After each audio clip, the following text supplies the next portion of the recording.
All right, here we go. So the title of today's discussion, let me start Instagram before I forget. Okay. No, my HB passed away.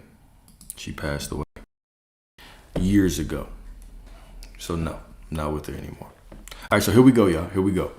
The title of today's discussion is The Addiction to Becoming and the Avoidance of Being. Why endless healing can be a polite form of self-rejection. All right. So there's a subtle addiction that hides behind spiritual language, growth, culture, and healing work. It rarely looks toxic.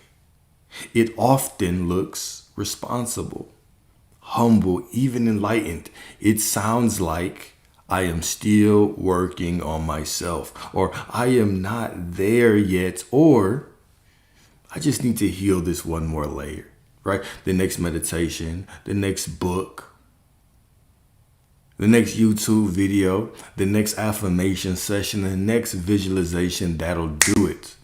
All right. The ego loves becoming. Becoming gives it a future. Now, why is that important? We talk about the ego. Why is giving the ego a future important? Because the ego doesn't understand the concept of eternity. The ego only understands the linear time, right? This is what the ego understands. It wants to believe in a perceived past, a perceived future, and it wants to put those times together. So for the ego, belief, like not belief, but constantly working, trying to become, gives it life. Gives it life, all right? The ego loves relevance, and becoming gives it relevance. And becoming delays rest. So all of these things, right? If I simply relax into this moment, knowing that this moment is all that there is and I'm whole and complete and divine, the ego would say, I have nothing to do. So it would feel like a death. This is why it can be very uncomfortable. Let's keep going, right? As long as you are becoming, you never have to fully arrive in yourself. Quote from Meister Eckhart. Beautiful quote from Meister Eckhart. As long as you are on the way, you're not there. Well, duh, Meister. Well, duh, Mr. Eckhart. As long as you are on the way, you're not there. Such a simple truth, yet such a profound statement. Now, how does this pertain to the current moment? I want you to think about your desires right now. I want you to be honest with yourself. And it's okay if it makes you uncomfortable. It's okay. All right? Right now, I want you to think about your desires. And maybe it's a specific person. Is this desire forcing you, or not forcing, there's nothing forcing you. Is this tricking you into believing that this moment is not enough? That it will not be enough until they come in. It will not be enough until the money shows up. It will not be enough until something else, something outside of you shows up. Are you being tricked into that? Are you being tricked into that? Now, people will often get confused, right? I get the reality creation space, and we think, oh, well, in order to have something, I have to have it. I can't want it, right? It's one of the other myths, is that oftentimes we'll get tricked into thinking I cannot want what I want to have it, right? Imagine how that would feel, going around and trying to not want what you want. What does that lead to? It leads to resentment. It leads to absolute resentment. So, and that makes sense when we're talking about a specific person, right? It's cute. I don't want it, and they'll come in. Very cute, right? But let's talk about somebody that is broke and they need money because the bills are coming. The eviction notice is coming. Would you tell them don't want it? Just don't want it and you can get it. You can't want it. What about somebody in a physical condition, right? Chronic pain. What would you tell them? No, just don't want it. Just imagine yourself healthy, and then eventually the pain will go away. Just ignore reality. Would you say that? No, of course not. Of course not. When we're talking about things like a specific person, certain things, it makes sense. But when we take a step back and we realize this law is not just The law of specific people. I know oftentimes we can get confused and think this is the law of specific people, but it's not. It's the law of being. It's I am. So, when you are deep in that emotional turmoil, right? When you're deep in the pain, when the situations and the circumstances look dire, what do you do? What do you do? Well, the first realization that I read, and it's going to be a general realization, is that circumstances never define truth. Okay? So first and foremost, circumstances never define truth. That makes sense. That's point blank, period. Okay? So now, circumstances don't define truth. Okay, I define truth. Now, how do I embody something that I've never been? How can I embody having $1 million when I've only seen 10? I've only seen 50. How can I embody health when my body is in constant pain? When I wake up in pain. When I wake up and my kids are hungry. When I wake up and the eviction notice is there. When I wake up and my mother has cancer. How do I handle this? What do I do? How do I embody this? Okay. Tough question. Is it a tough question? Is it a tough question? I want to hear y'all's thoughts on that. Is that a tough question? Feels delusional. Okay, be still. Be still. Be still. Whatever that means. It's a tough question. I know it's a tough question, right? Because, and it's triggering. It can be triggering, right? Why? Because in this reality creation space, we are taught to stay so surface, right? And you have all of these conflicting rules. All right, well, you know, how can I pretend to be healthy when my body's in pain? How can I pretend to be a millionaire? I'm not gonna walk around and spend money like a millionaire if the bank account says $20. That's ridiculous. I'm gonna end up in more problems. So what do I do? Okay, the first thing is this, all right? We have to fundamentally understand what the truth is when it comes to our reality. Okay? We no longer can walk that old path where we believe truth is equivalent to what I can prove. Truth is what I feel good about. That's no longer how we define truth. How we define truth is what we choose to accept as truth. This is your sovereign nature. This is you stepping into your divinity. Truth from this point forward is what you choose. That's it.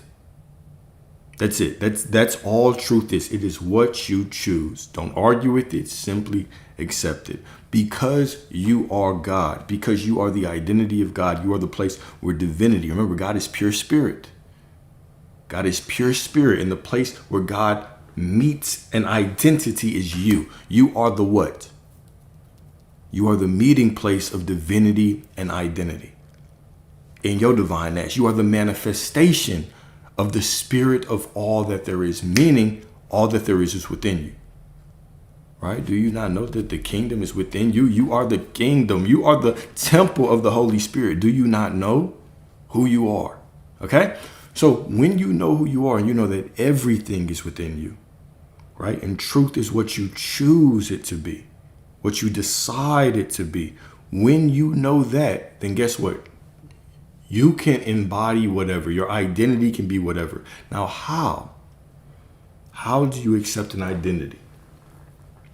How do you accept an identity? Your body's in physical pain. The bank account says $20. The bank account says $20. The body is in physical pain. How do I embody the truth? Right? How do I embody the truth?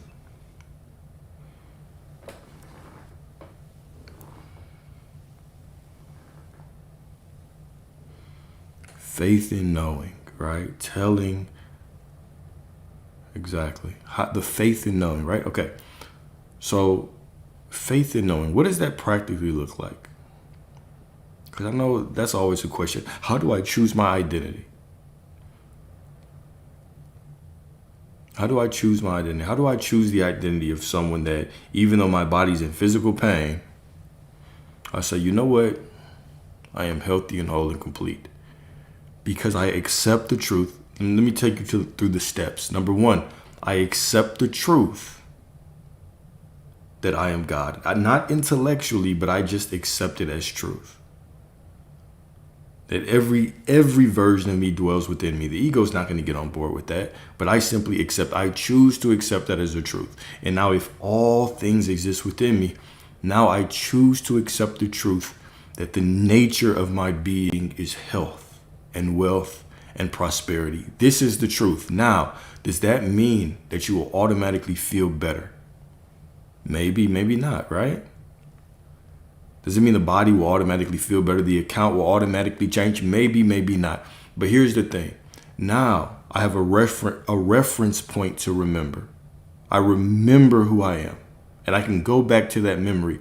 And now, even when the body panics and the body's looking out at conditions, or the mind is panicking and doubting and belief, I can say what? Well, truth cuts through that. Truth is always greater than circumstance. Circumstance doesn't define truth. Truth just is. Belief and doubt do not what? Define truth. Truth just is. So now that I've accepted this truth, I can look out there and I can say, okay, well, the body has been used to dealing in the illusion for X amount of time. 20, 30, 40, 50 years. However much time the body's been dealing with illusion, that's how long the body's been dealing with illusion. Okay? The mind as well. The mind is used to things it can see, to tangible evidence to show it what it is. But now we've accepted this truth. And now remembrance becomes this skill. Because the ego wants to use memory to pull up the past, right? It wants to pull these things into the present moment and say, this is who you are. But now we are revising memory. We are using memory as a skill. We are using memory to remind ourselves there is only now, and I get to choose who I am right now. And when I say faith, I'm speaking about knowing or truth, the choice of truth, knowing. When I speak of belief and doubt, I'm speaking from an ego. I'm speaking of the pendulum. Where there is belief, there's doubt. Where there's doubt, there's belief. That ego trying to believe and wrap its mind around something. That's what I mean when I say belief and doubt. So belief and doubt are of the ego. Acceptance of truth, faith, knowing, all of that is I am. Okay? All of that is I am. Cool. So you have two things. So you have two ways that you can use memory. Number one is you can allow your memory to go to a perceived past that you think is real and solid. And then you can take that past moment and you can bring it here and you can say, this is who I am. And you can judge yourself through the past. Or you can use your memory to do what? Remind yourself that this moment is all we have. I've already chosen the truth of who I am. And I'm perfect, whole, complete, divine, prosperity, wealth, abundant, charismatic, divine, beautiful. All those things right now in this moment.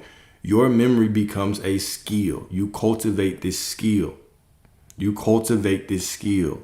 You cultivate this skill. Exactly. Belief is of the mind. Faith is of the heart, right? As a man thinketh in his heart, so is he. Not as a man thinketh, so is he. As a man thinketh in his heart, because the heart implies knowing. The heart implies faith. The heart implies the acceptance of truth, the choosing of truth. All right? Cool. Cool. Let me get some water and we can keep going.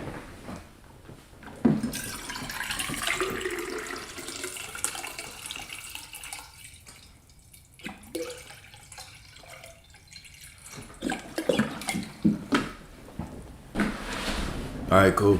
So the Meister Eckhart quote that we were talking about, right? The Meister Eckhart, the heart metaphysically just implies knowing. It does not imply emotions. Remember, even scripture will tell you the heart is deceitful above all things. Who can know it? What is that talking about? That is talking about the emotions. Your emotions are deceitful. They lie. They lie. It's not something to be led by. It's a guidance system, right?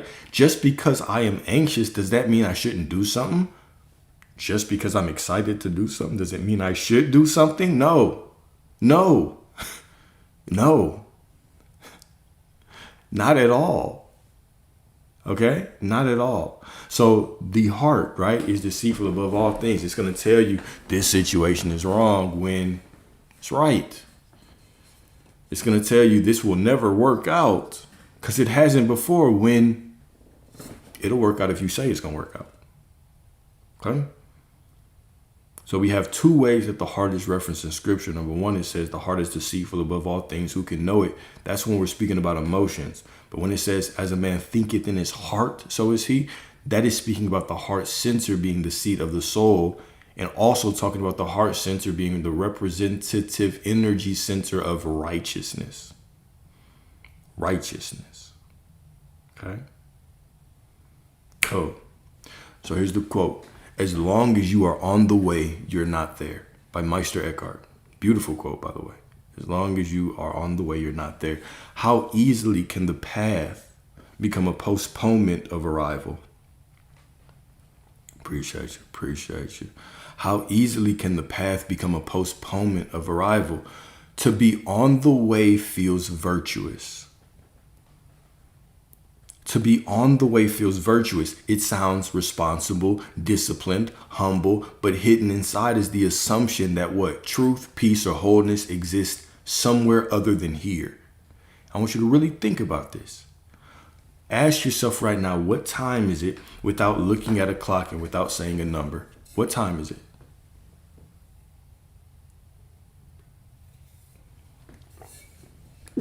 Without looking at a clock, without saying a number, what time is it? Right now. Right now. It's always right now. You can't escape right now. No matter how far you run, no matter if you try to hide, it's always right now. So knowing that, let's read this one more time. How easily can the path become a postponement of arrival? To be on the way feels virtuous. It sounds responsible. It sounds disciplined. It sounds humble, but hidden inside is the assumption. The assumption. Trying to become something is the assumption that truth, peace, or wholeness exists somewhere other than here. As long as life is treated as a journey toward worth, the present moment is disqualified. You're always preparing to live, never quite living. When this happens, then I will do that. I can't wait till this falls in line so I can do this thing. It seems to be the constant state of humanity, is that we are constantly creating this story of when this happens, then I can finally do this. When that happens, I can finally relax. I can finally be who I want to be. So what Eckhart, right, Meister Eckhart is pointing to here is the end of delay. There is nothing wrong. There is nothing wrong with walking, growing, or changing, but arrival cannot be scheduled in the future without denying now. Do you hear me? There's nothing wrong with walking, with growing, with changing, but arrival cannot be scheduled in the future without denying now. The paradox is that the moment you stop insisting you are on the way, you realize you were never behind. You were simply overlooking where you already stood. Do you hear that? Okay? Do you hear that? Okay? Do you hear that? And the reasoning will always hold you back. So this is the thing, right? The reasoning mind is the mind of ego. The reasoning mind needs proof to believe. If you're constantly relying on the reasoning mind to make a choice on what you want to experience as truth, you're always going to be behind. You'll never be living the life that you want, which is fine if you want, but it's not a limitation that you have to cling to. So until we can begin to accept truth, because I want you to think about this space, right? This space is about calling the unseen into the seen, calling that which you cannot see into sight. The logical mind will always struggle. It will always struggle with this. Until you can accept, as truth, that which you cannot see, you will always continue to be living a life in a world that's just a replica of what you can already see. So until you can accept that which you can't see, you will simply continue to walk into a life that looks very familiar. That's it. That is it. Exactly. You're not on the way. You already here. You already here. You're already the one. Now, reality might be unfolding from within you, but you are already it. Okay? You're already it. Cool. So what happens in this recognition? Okay? When we finally realize that, hold up, I've been overlooking where I already stood. I've been overlooking where I already stood. What happens in that recognition? The entire journey collapses into presence. Everything that you think you were running towards, it collapses into this moment, which is the only place truth has ever been. This is the only place you've ever lived. It's the only place that eternity is, in this moment. The ego prefers progress over presence because presence removes its job. Wholeness would mean there's nothing left to fix, improve, fight for, justify, and the ego survives by convincing you that you are almost acceptable, but not quite. Almost acceptable, but not quite. All right, so the next part, when growth becomes a disguise for self-abandonment. Okay, when growth becomes a disguise for self-abandonment.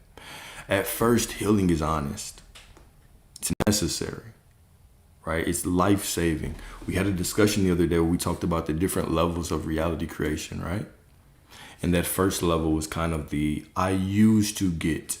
We would think of these people as psychopaths, narcissists, but also just children. I used to get. But now all of a sudden we evolve. And the third level was the healing, right? It was I heal to be. I heal to be worthy. What the level 3 represents, right? Because number 1 is I used to be, or I used to have. Level 2 is simply I do to be. So I simply base my self-worth on what I can do for others. What I do, point blank, period. Okay?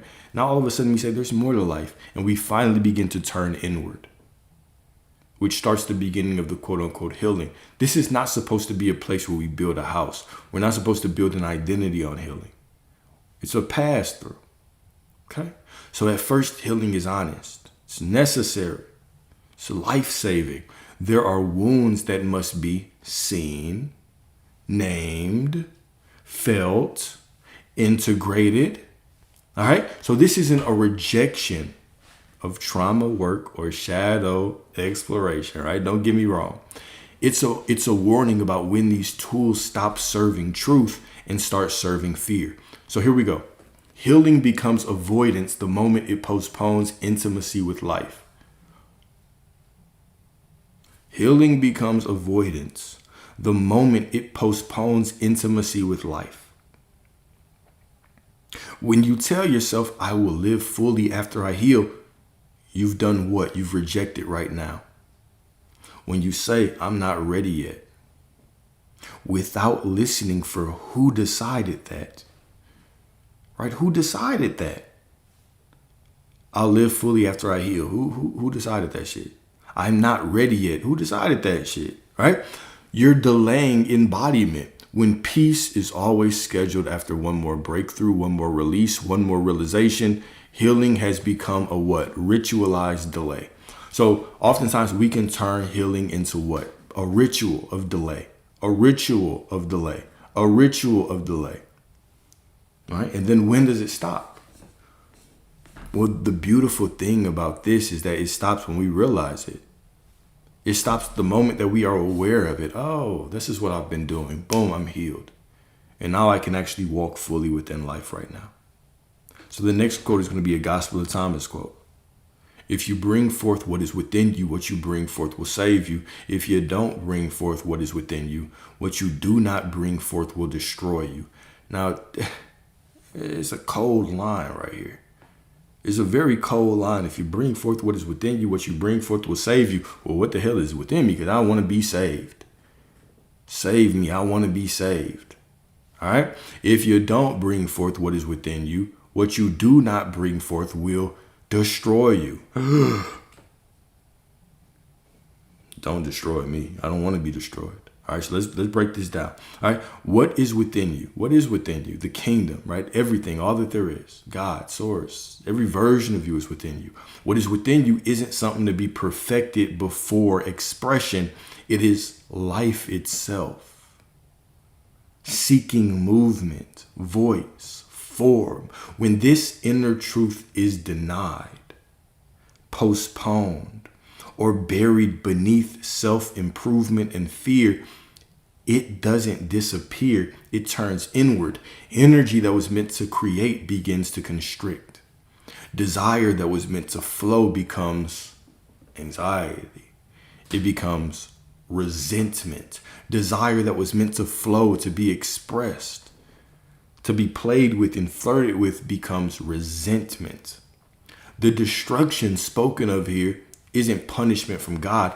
It's the violence of self-denial. To bring forth is to allow what is true to live without negotiation. Not after healing. Here's a big one. Not after healing. Not after certainty. But now. Not after healing.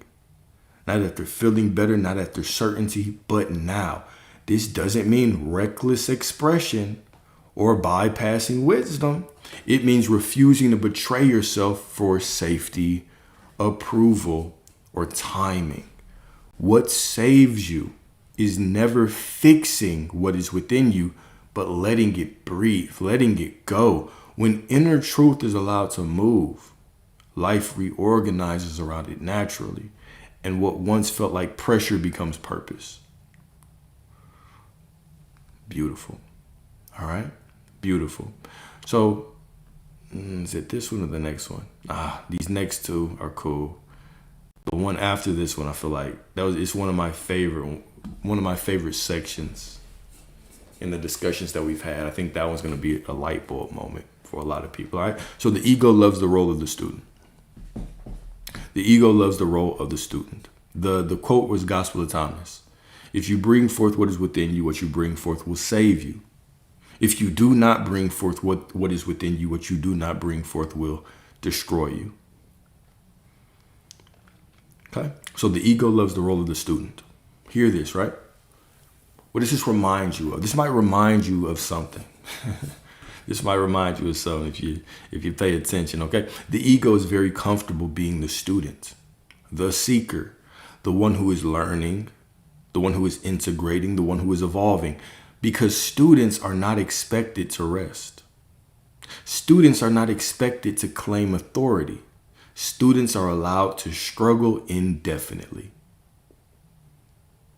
It sounds like, it almost sounds like the school systems are set up to cater to growing that ego.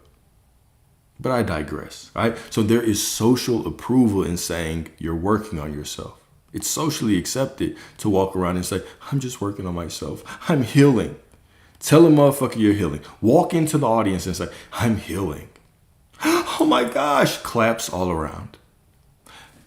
There's very little approval for someone who calmly says, I'm whole now. But Alex, we're always healing. No one's ever healed. There is very little approval for someone who calmly says, I'm whole now, while still being human, emotional, and imperfect. Isn't that interesting? I'm incomplete, I'm a sinner, I'm healing. Yes. I'm whole now. It's interesting, right? It's very interesting, right? But notice this, the ego never asks, when will this be enough? The soul does. The ego never asks that. The soul does. All right. So here's a Sufi quote. Beautiful quote, by the way. You have been taught how to fly, but you're still crawling because crawling feels familiar. You've been taught how to fly, but you're still crawling because crawling feels familiar. Crawling is not chosen because it's true, but because it's known. It's the posture the nervous system trusts. Even when greater freedom is revealed, the body hesitates. Flight requires surrendering control, releasing the ground, that floor level that once felt safe. So we stay low, moving slowly, telling ourselves we're being careful when in truth we're being faithful to an old identity. Flying doesn't mean abandoning humility or denying gravity. It don't mean I'm just saying, well, I can't fucking fall. There's not going to be bumps along the way. It means trusting what has already been given, which is everything.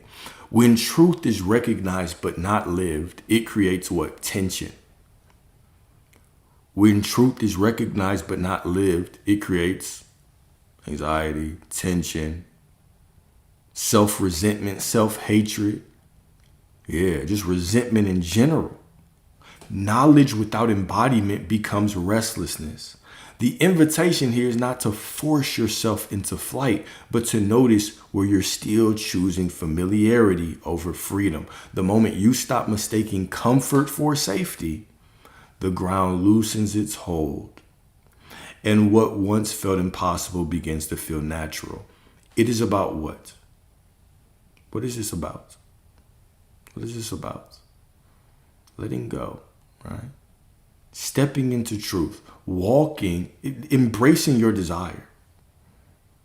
Embracing your desire. All right, but I want to get to the next part. All right, here we go. The next part, shadow work that never ends is still control. This one is this is going to be a good part right here.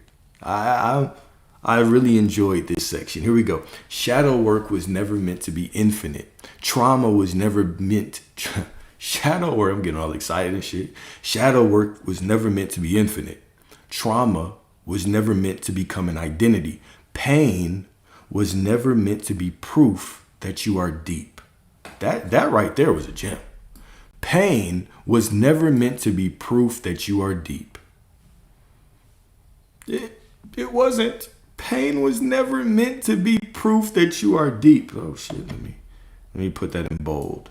All right, next part. At some point, shadow work stops revealing truth and starts reinforcing a self-image that says what? I am someone with layers that must be managed. At some point, constantly the shadow work, the self-improvement, the healing, at some point, it simply becomes your identity. And all you are affirming is I'm someone with layers that must be managed. That is still a self-concept. That is still an identity. It's still a story. It's still a subtle way of saying I'm not allowed to rest yet. But the divine doesn't wait for resolution before it expresses itself. So here we go. These are some bars right here, okay? So John 1:5. What does John 1:5 say? The light shines in the darkness, and the darkness has not overcome it. What does that mean? What does that little mystical ass bar mean? What is that? What's a little mind-bending ass bar mean? Let's talk about it. All right. So metaphysically, this verse isn't talking about a battle, right? We're not talking about a battle between light and dark. There is no battle, obviously, because the light shines in the darkness and the darkness has not overcome it. We're talking about a hierarchy of reality. If the darkness cannot overcome it, then the light must be greater. Darkness is not an opposing force to light. Yeah, we typically think that the darkness is an opposing force. It's not. It's not an opposing force. There's only one. There's only one. There is only God. There's not God and something else. There's not all that there is and then not all that there is. Right? Okay? So darkness is not the opposing force to light. It's simply the absence of illumination. Let's go a little bit further. All right, stay with your boy. The light doesn't wait for the darkness to be resolved, healed, or understood before it shines. Okay. It shines because that is its nature. In the same way, truth does not, pay attention. Pay attention. All right. The light doesn't wait for the darkness to be resolved, healed, or understood before it shines. It shines because that is its nature. The light doesn't wait for you to be healed to shine. It shines because that's its nature. In the same way, here we go. In the same way, truth does not depend on the resolution of pain, confusion, or shadow to be present. Consciousness remains intact even when the mind is clouded. There we go. Bar one right there. That's an app. That right there is I don't know how much that statement is worth right there. That is worth a golden nugget. Light, okay, does not. Light, it shines because that is its nature. Truth doesn't depend on the resolution of pain. It doesn't depend on the resolution of confusion. It does not depend on shadow work to be present. All right. This is why healing was never meant to be a prerequisite for wholeness. Never. Darkness cannot overcome light because it has no independent power of its own. I got to say it again. I really want that to sink in. Allow this to sink in. Healing cannot be a prerequisite for you walking in your truth. It can't. Because darkness, it cannot. It has no independent power of its own. Darkness is not an opposing force. It's just the absence of light. That's it. It only appears where light is not being recognized. When awareness returns to itself, darkness is not fought or fixed. It dissolves naturally. It dissolves naturally. So this verse, right, John 1:5, it invites you to stop postponing your radiance until every shadow is addressed. The light you are doesn't need permission from the darkness to be what it is. That prosperity does not need your permission to just be what it is. It just needs your recognition. That is it. You being loved is not dependent on your therapy sessions. It's not. It is your natural state of being. It's the truth of who you are. It's the truth of who you are. And the truth does not need permission. Okay? The light doesn't wait for the darkness to be fixed. It shines anyway. Truth just is. Truth just shines no matter how you feel. No matter what you think you need to heal, no matter what you're going through, allow the truth, give yourself permission to experience the truth of your being, which is prosperity and it's love and it's divinity and it's all those things that you want. Allow that truth to be your identity. Okay? Next part, why the ego distrusts wholeness.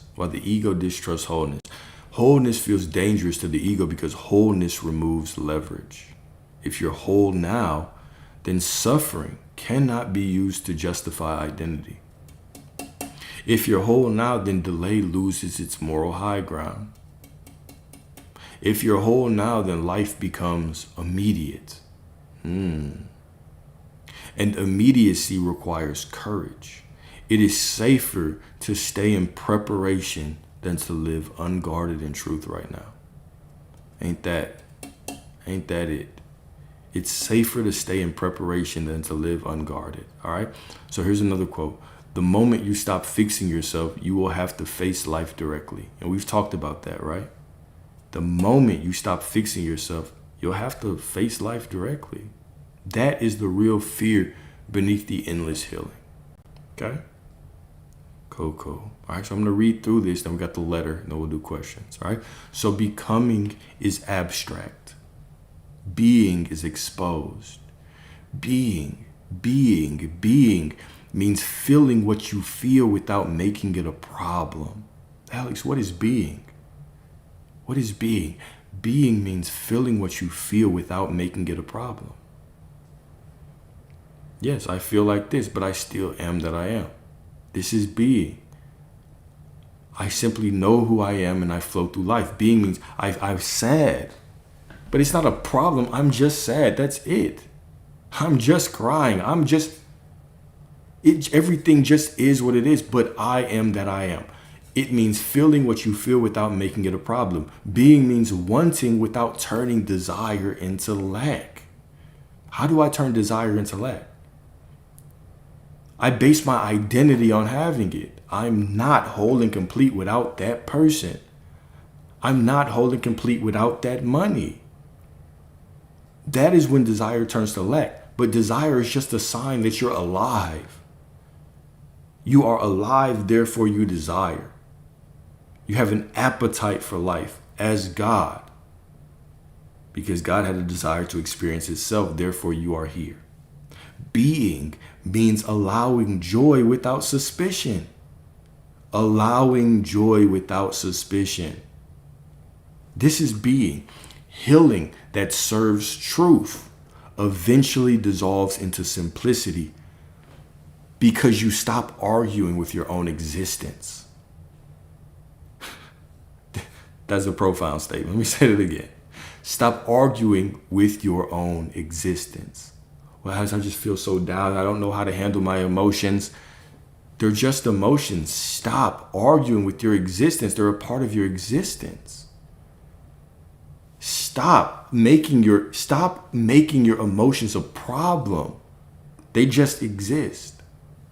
Okay? Stillness is not inactivity. It's the end of inner violence. It's when we stop judging ourselves for having a human experience. This is being. This is being. Let me say that one more time. Being is feeling what you feel without making it a problem. It's not a problem. How I feel is not a problem. Because oftentimes, it's not the feeling that's the problem. It's the identity. We build an identity on it. All of a sudden, we have a fear of the fear. We have anxiety of our anxiety. Why? Because we believe that if I feel a certain way, I can't have this thing. I can't have this healing or this money or this person. The feeling, the emotion was never a problem. It was just part of your humanity. Can you trust your divinity that you're already who you desire to be while also enjoying and loving and being empathetic for your humanity? Can you do that? Of course you can. Of course you can. All right. So letter. I got a letter for y'all. Okay. Here we go. Letter for you. Beloved, beloved, beloved, beloved. I'm writing you from the moment you stopped treating yourself like a project, from the breath where you realized you were never meant to be fixed or completed or improved. I know how long you believed you had to earn rest, how many nights you stayed awake thinking one more insight would finally make you worthy of peace. You were so loyal to becoming that you forgot you already were. I want you to know something that may sting at first. You didn't delay life because you were broken. You delayed life because you were afraid to live without conditions. Becoming felt safer than being. Healing felt nobler than enjoyment. Striving gave you a reason to keep your heart guarded. And still, I loved you through every version of that misunderstanding. Come closer now. Let me tell you the truth without urgency. Nothing inside you needs to be resolved before it is allowed to breathe. Your sadness was never a flaw. Your desire was never evidence of lack. Your shadow was never disqualifying. You were never meant to outgrow your humanity in order to touch God. God has been touching you through your humanity the entire time. I see now how subtly you turn self-improvement into self-rejection. How you promised yourself joy later, once you were healed enough, clear enough, safe enough, enlightened enough, whole enough. You thought postponement was wisdom. You didn't realize it was grief disguised as discipline. And still nothing about that journey was wasted. Even your delay was innocent. Listen to me now, beloved. You don't need to crawl anymore. You don't need to apologize for wanting more while also resting in enough.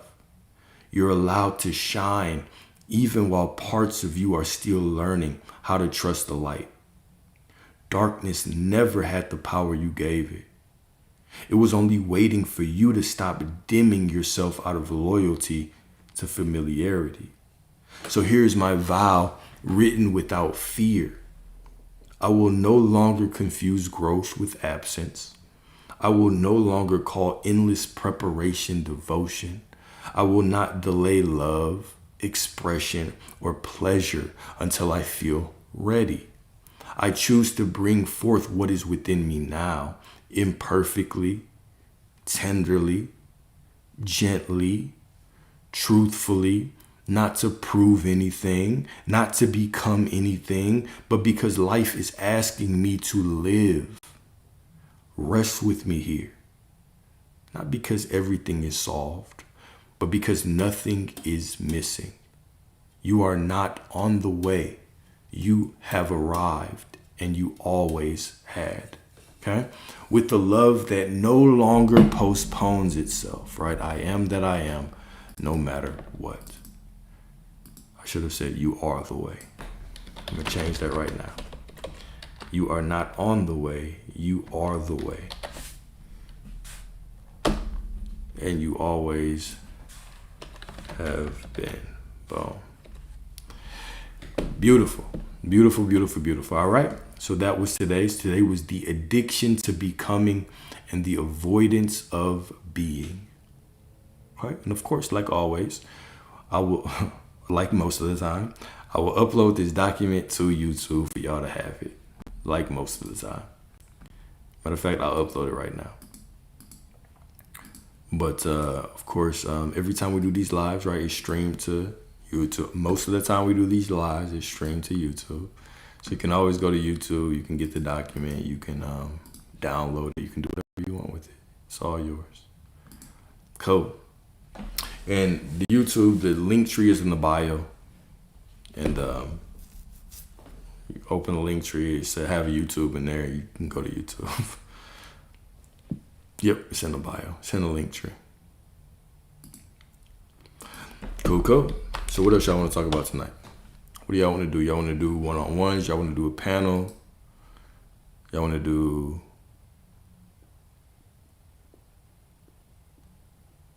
What y'all want?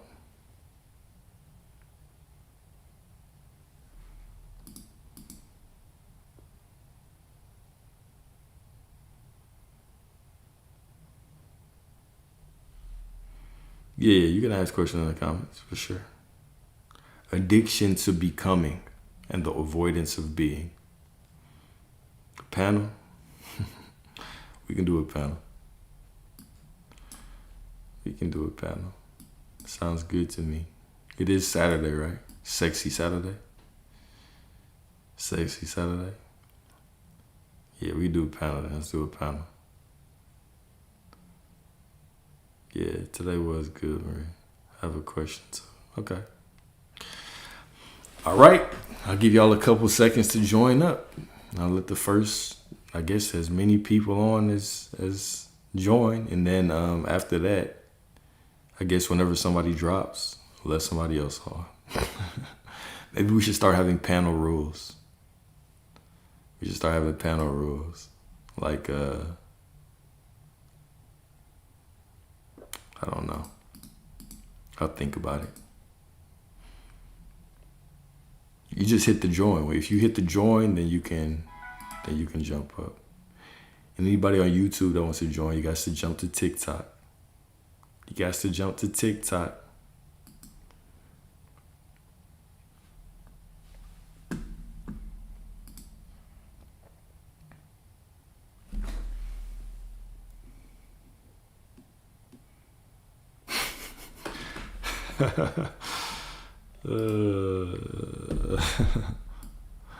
That's the question I have. When I do panels, I prefer y'all to talk to each other. I just want to moderate early. I just kind of want to chill. I'll speak when needed. Y'all can talk about whatever y'all want. We can talk about whatever. A minimalist lifestyle is closer to spiritual cleanliness. Nah. I believe whatever lifestyle resonates with you is fine. So that lifestyle can be minimalist. That lifestyle can be, 5 wives in the forest. That lifestyle could be, buying yourself a private island. It could be doing what you're doing right now, working at some tech job, right? What is spirituality, right? What is the quote? Chop wood, pour water, or something like that. Right? Everything is spiritual. Is there a limit for why? Whatever you can handle. Your limit is whatever you can handle. Chop wood, carry water. Whatever you can handle is the limit.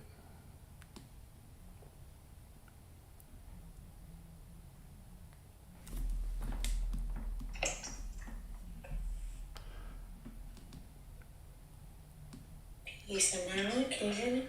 I hear you. How y'all doing?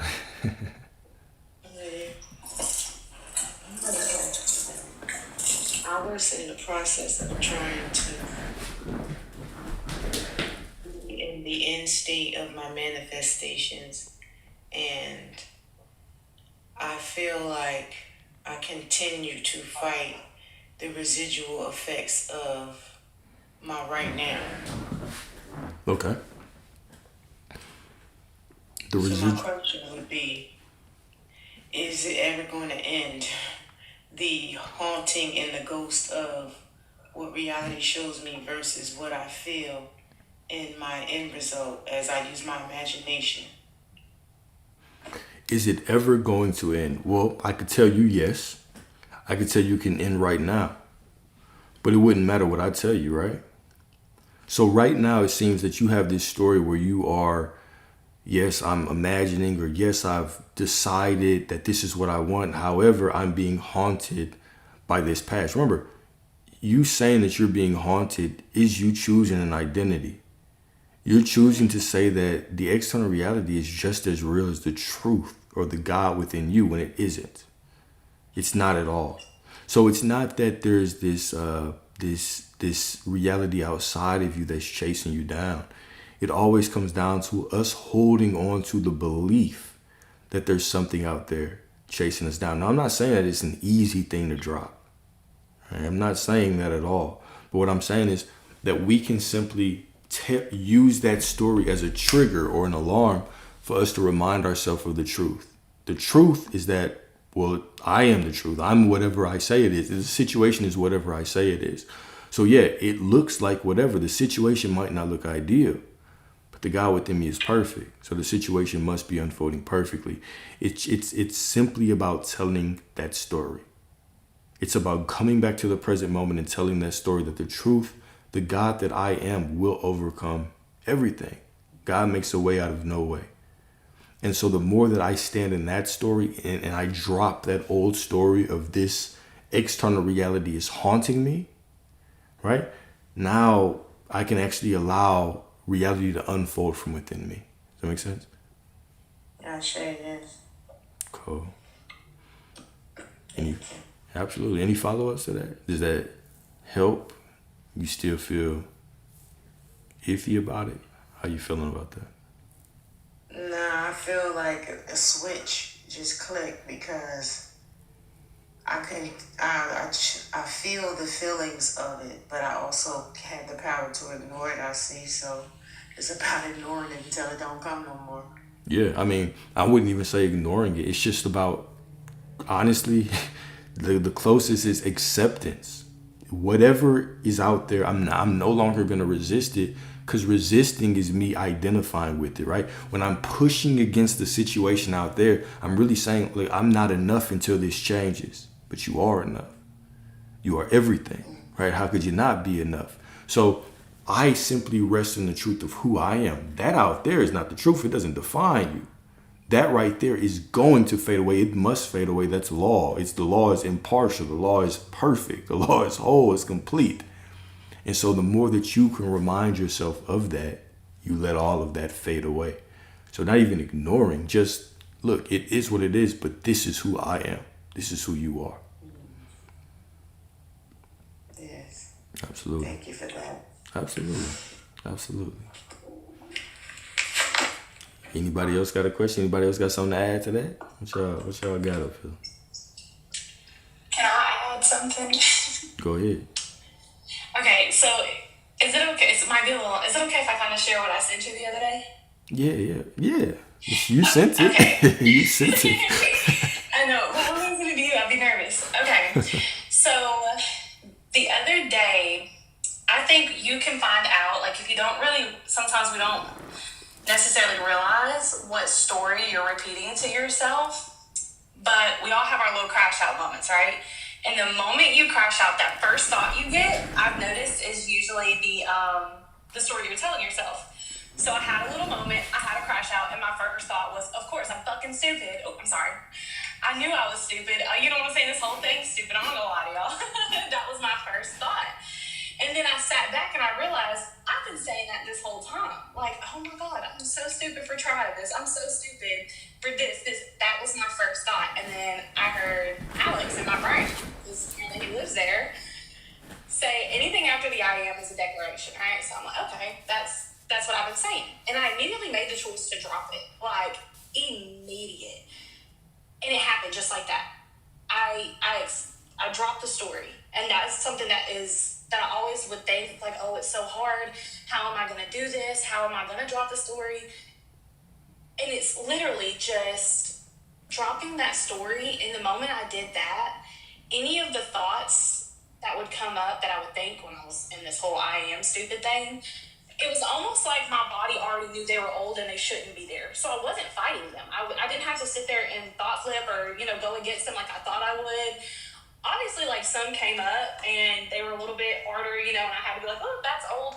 But it simply is just realizing what story are you actually telling yourself. And then you will see where the thoughts come from. Like how he says the thoughts are manifestations themselves, 110%.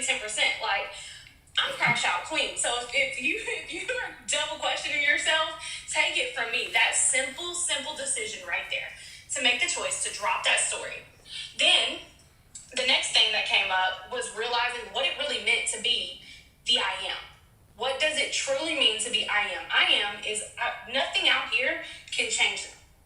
Even if I sit here and say that has the power to, it may feel like it may look like it, but in actuality, in that moment, I still am source. I still am God. I still am the I am. Okay, so that means I must be the observer of this, right? So now you really, really get to step back. So you see that it's an old story, and you're like, wow, okay, I'm kind of observing this I am stupid kind of mess play out. That was crazy that I even thought that. And you can see it in detail almost, and you're not fighting against yourself.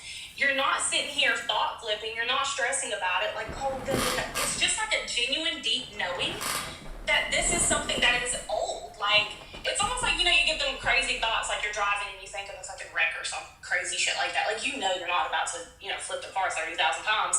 But that's how it genuinely feels with those thoughts that used to just tear your ass up. And when you're not in that moment yet, you get so nervous because you're like, how do I just accept it? How do I just accept it?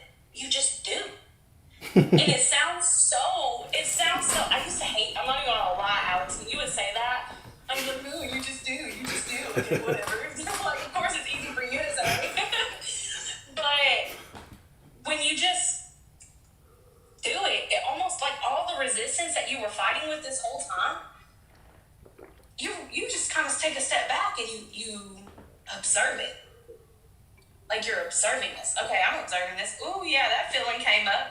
And you're still like, oh, damn, what was it? Comforting the human, trusting the character, trusting something, yeah. Okay, whatever. Go ahead. I'm not gonna. Look at me ball. Whatever it was. But it's literally, that's what it feels like a deep, deep knowing. And I genuinely believe once you realize what story it is you're telling yourself, and it can be something as simple as this shit is fake. Reality is only gonna say, okay, and start giving you reasons to think this shit is fake. If you sit here and you're like, you know what, this doesn't work, I'm stupid, nothing works out to me, that's when you want proof and your ego wants proof of this works. I'm this, I'm that. Literally look at the story you're telling yourself and then look at reality around you. And tell me reality has not said yes to everything to everything you believe. Does that make? I trust I'm making sense here. You are. So when that shift happened, I'm like, damn, this is crazy. Like now I switched into observer mode and I'm watching the shit play out because it's a definite yes for sure. But I'm like, okay, I can see, yeah, that this hurts that it's coming up, but I know exactly where it came from. The I'm a dumb bitch story, you know what I'm saying? Like reality was only saying yes. I can't keep crashing out over reality agreeing with me. Yeah. I'm the one that told it what to do. Exactly. Anyway, so that was just my little No, because somebody was like, well, how come it takes a long time for reality to play out? It doesn't take a long time for reality to play out. I would love for you to keep going with this story if you'd like, but if you don't want to. I don't mind. I don't mind at all. So I was probably 3 days into that realization, and y'all, first off, let me just side note, that shit was straight flow state. Y'all can sit here all day and say it's not this powerful feeling. I felt like the shit from a certified people pleaser, just finally touching that peace of mind I had been wanting for so long.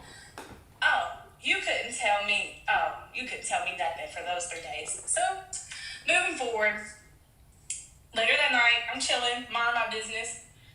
And I let y'all take a guess on who called me and talked to me on the phone for 3 hours. And it was genuine, just a whole conversation. And that's all it was. But for me, I was so... Her SP, y'all. That's what she started. The SP. Oh, sorry, yeah. Yeah. That's it. Sorry, I should have clarified. But for me, that piece that came with it was so... the piece that surpasses everything. That the attachment to time and the attachment to where is it and the attachment to is this conversation going to be the one, you know? It wasn't, but I'm still chilling, you know? Like, I'm still cool. Like, the piece that comes with this, y'all, it automatically drops the attachment to all the extra stuff. To the time, to is this it? What if it's this? And then when you really get into what it needs to be, the awareness of it, I feel like I'm literally just watching it play out because I know how it is, because that's what I said. So, Absolutely beautiful. I appreciate you for sharing. I was hoping that you were going to share it one of these days, sooner than later, because it's such a... I can say it all day, but it's such a profound thing when I hear y'all, click, because it's never just a magical moment. It's this choice. It's this choice to actually look around, to actually be in your reality and say, oh, hold up. This is all me. What I'm seeing is just what's playing out. I'm constantly judging myself. I'm constantly saying that it's not working. I'm constantly doing this and everything is showing me it. But when I finally just make the choice, when I decide that I'm doing it right, when I decide that I just am who I desire to be. When I make that choice, all of a sudden, reality just follows me. This is not something that takes years. This choice is not something that reality follows you quickly. It reflects you. There's no separation. Reality is you. It immediately unfolds. But when we're so caught up in thinking that the external reality is the truth, that we can get validation out there, instead of us just going back to self and deciding who we are and making that declaration of identity with such a choice, that it removes the need for external validation, the unfolding becomes instant. It becomes instant. There is no separation. Cool. Appreciate you, Lex.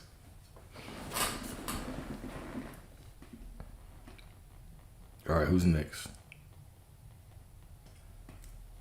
I have a question. Mm-hmm.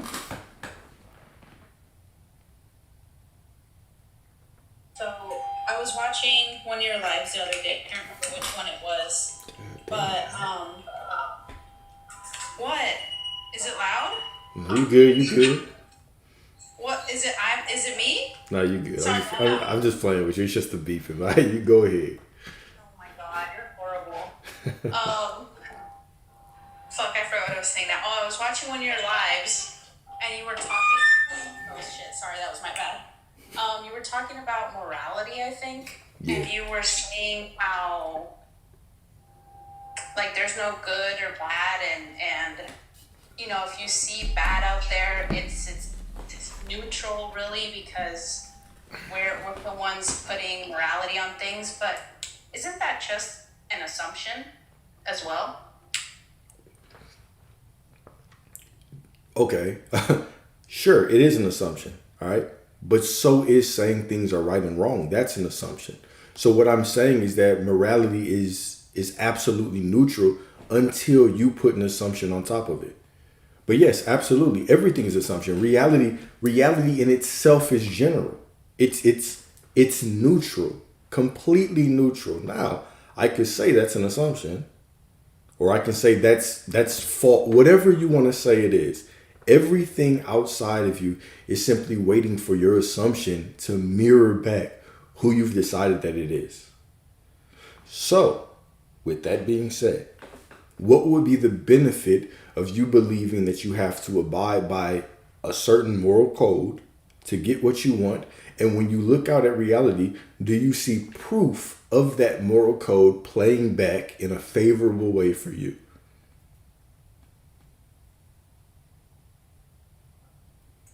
Yeah, okay, that makes sense. So it's all an assumption. Huh? It's all meaningless, and everything is an assumption. And then the other thing is like, and I've heard it like from other coaches too, you're not doing to get, you're just being, but isn't that also an assumption? Can't you just assume that you are doing to get? Yeah. Well, okay. Okay, cool. So what is the difference between me putting on an identity and knowing that I'm unconditionally it and me just trying to do things to get something? What's the difference? Wait, say that again? What's the difference between me unconditionally deciding that I am something and then me specifically putting on an identity just to get something? I don't know. You have a better answer. Well, the difference is that if I'm just doing something to get something, it's often going to just be directly related to lack, right? I need this validation, so I'm just trying to put on this identity as some kind of technique to get something that I don't have. Instead of just making the choice that this is who I want to be and this is how I want to live my life, and I'm going to validate myself just in the decision. I'm going to accept that this is the truth, whether it shows up immediately, whether it doesn't show up immediately. This is how I choose to be moving forward. That right there is the validation in itself. Versus I'm just going to yell affirmations, or I'm just going to try to do something just so this person or this thing can show up. That's always going to lead to resentment. I don't want to call anybody out. It's going to always lead to me being bitter at everybody, being bitter at coaches, being bitter at the law, being bitter at reality, constantly, how come it's taking so long? You're constantly reaching and doing that when you're putting your sense of self-worth on the other side of a technique. You're going to always say this moment isn't enough. It's not enough until I get that. But when I put on an identity indefinitely, this is just who I am now. I immediately have validation in that decision right now. Makes sense? Yeah, that makes sense. I'm not like trying to like challenge what you're teaching or anything. I still believe it. I just kind of, Yeah, I know. I guess I got into a loop about it one day and wanted an explanation. I know. I can back up That's what I'm all saying. I got. Nah, I appreciate you. Did you think that I thought you were being rude? No, but I thought you were gonna be like, oh,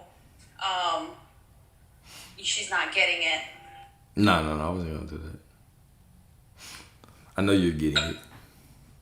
I know you Yeah, it's already. just I know you already have it. yeah, it was just something I was pondering, and yeah, like I said, kind of got me in a loop. Like, well, isn't that all an assumption, you know? But yeah, that's all I had. Yeah, no problem.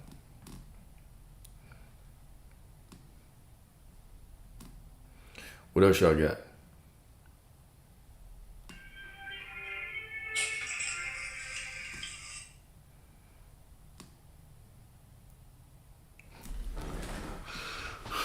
Okay, I guess y'all just want to sit up here with me, huh? Staring contest. Everybody shy now. Oh, go ahead. She said she had questions. You can go ahead and go. I was just adding on. You can go. Oh, okay. I thought we were kind of going in order. That's why when I got Oh up here, no, I got quiet. no But order. The most aggressive person wins. uh-oh, that's not me. Okay. Um, so I have a question that I'm not really sure if I know how to ask it. I'm terrible at like explaining myself. That's an But assumption. I've sat in a good amount of your lives with you talking about like SPs and things like that. I feel like I've probably created like the worst monstrous SP you can create. I could go down a list of circumstances, but I know they don't matter. But almost anything bad that could happen that an SP could do, I think I've experienced it. Okay. And I used to like blame, people who don't really know.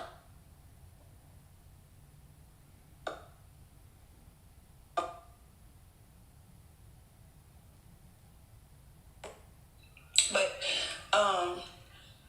SP is a specific person. But I know that people who don't know about manifestation, which I'm surrounded by, they usually are like, oh, it's not you, it's him, he's a bad person, he's this, he's that, he's gonna lie on you, he's gonna do this, he's gonna cheat on you, you know what I mean? Because the SP that I met, he didn't have like the best track record, if that makes sense, when I met him. Okay. And I don't know, I'm just trying to figure out like how to change it, because now we have kids together, you know what I mean? Mm-hmm. And I know you're gonna say decide and give me the same, you know what I mean, like the same advice. Do you? Do you know that? I feel like it. I don't know. Okay. But that's I feel like I don't know. Do you understand what I'm trying to say? Because I'm terrible at explaining myself. I understand what you're trying to say. You believe that you've created this situation that somehow is worse than other people's situation, and you are wondering how to let go of something, but really it's not even holding on to you. You're the one who's holding on to it. So I get it, right? You have this situation that you feel is insurmountable. You have people around you that are reinforcing beliefs that you don't want to abide by.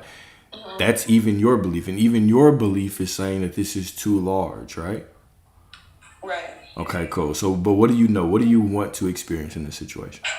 I want to experience better, but I feel like so many things went on. It's hard for me to like let it go. My brain I keep going back to thinking about it and like, well, why?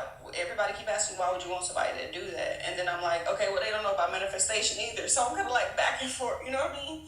Like I'm back and forth between trying to do what I want to do and do what I hear other people is telling me is best. I guess I fear like judgment from people. If you are only listening to the words of other people, your life is just going to become a manifestation of their beliefs and doubts. So the first thing is for you to draw that line in the sand. What do you want? Because even now, when I asked you that, you were like, yeah, I want this, but, and then you just went off down speaking about them. That's how I am, and I feel like that's probably why my reality is showing up in such, crap, because that's how my mind is. Like I'm very indecisive, or like I'm always worried about what somebody else is thinking. And when Lex was telling her story, it resonated because I used to always say like he just in his own reality, like he just got control of everything. He got all these women that he could go back to and they'll take him back no matter what he did. And like today he sat in front of me and he was like, cause I got control and I have all these women and they'll go back. Like he literally said it back to me and I just looked off like, why are you not believing in manifestation? Like that you're manifesting. It's like, what is the struggle? Like I started like questioning, you know what I mean? Like, okay. But what do you want? Better. What's better? The opposite of what he's being. And what's that? What do you want? I don't know, somebody who's trustworthy, like a man who loves his family, somebody that, just the basics of who a good person is. Gotcha. You want a good man. You want someone who matches the divinity that you are. Yes. Okay? Have you accepted that you are source? Not fully. I'm not even going to lie to you. Okay. So, no. What's stopping you? Second guessing, just a lot of back and forth. Like, I'm double-minded. I have proof that manifestation works because I've done it before. He's came back, you know what I'm saying, repeating the same things. But I guess as time went on and circumstances happened, it's pushing me more on was that just like a coincidence type of thing? You know what I mean? But that's cool. That's a byproduct of the mind, right? The mind is always going to struggle to understand. It's always going to look at the past and look at circumstances out there, and it's going to feel some type of way. And the mind is going to struggle to believe this truth. This is why knowing that your source is not something to be intellectually understood. It's just a knowing. It's an acceptance. It's you choose to accept it as truth. Right. Okay? Can you do that? Can you just choose right now to accept that you are God? It's just the truth. It doesn't matter if you believe it. It doesn't matter if you reject it. This is just the truth of who you are. Yes. I just feel like I'll be double-minded. And I feel That's like, fine. let me probably stop saying that. Let's break that down, right? Because when you say double-minded, what do you mean? You mean that you're gonna doubt? Yeah, like one minute I'm more so I got this, you know what I mean? Like I'm strong in it, then the next minute I wake up and I'm like, But where nothing's happening, like okay, that's fine. So do you believe that you have to believe something for it to be true? Yes, that's what I've been taught when I learned about law of assumption, that you have to believe it. When you assume something, you believe it. Okay. Well, that sounds very difficult. How can you believe something that you don't see? It's gonna be very difficult. Right. So then how do you do it if you don't believe it? You just basically just You choose it to be true, right? You don't have to believe something to be true. gotcha. Okay, I got it. I get it. Make sense? Yeah. Exactly. So the truth just is, right? The truth is independent of your belief and of your doubt. This is you make a choice to say, no, this is what the truth is, right? And so now whenever you know that truth, you have a reference point. So you're going through life, dum-da-dum-da-dum, and then all of a sudden the emotions hit or the doubt hit.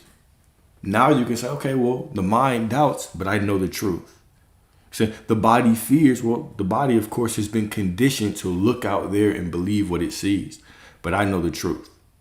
Does that make sense?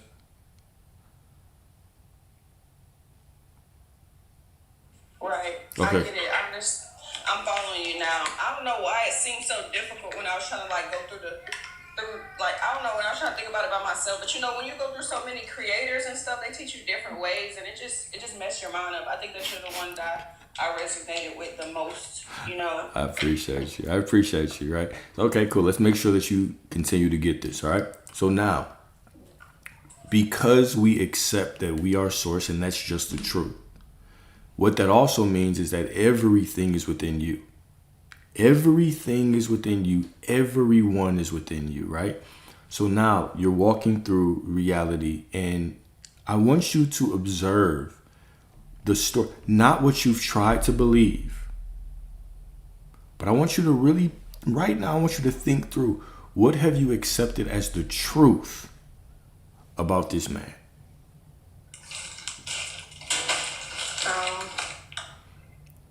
Well, matter of fact, before you answer, what have you accepted what have you accepted as the truth about him, and how has it been playing out in your reality so far?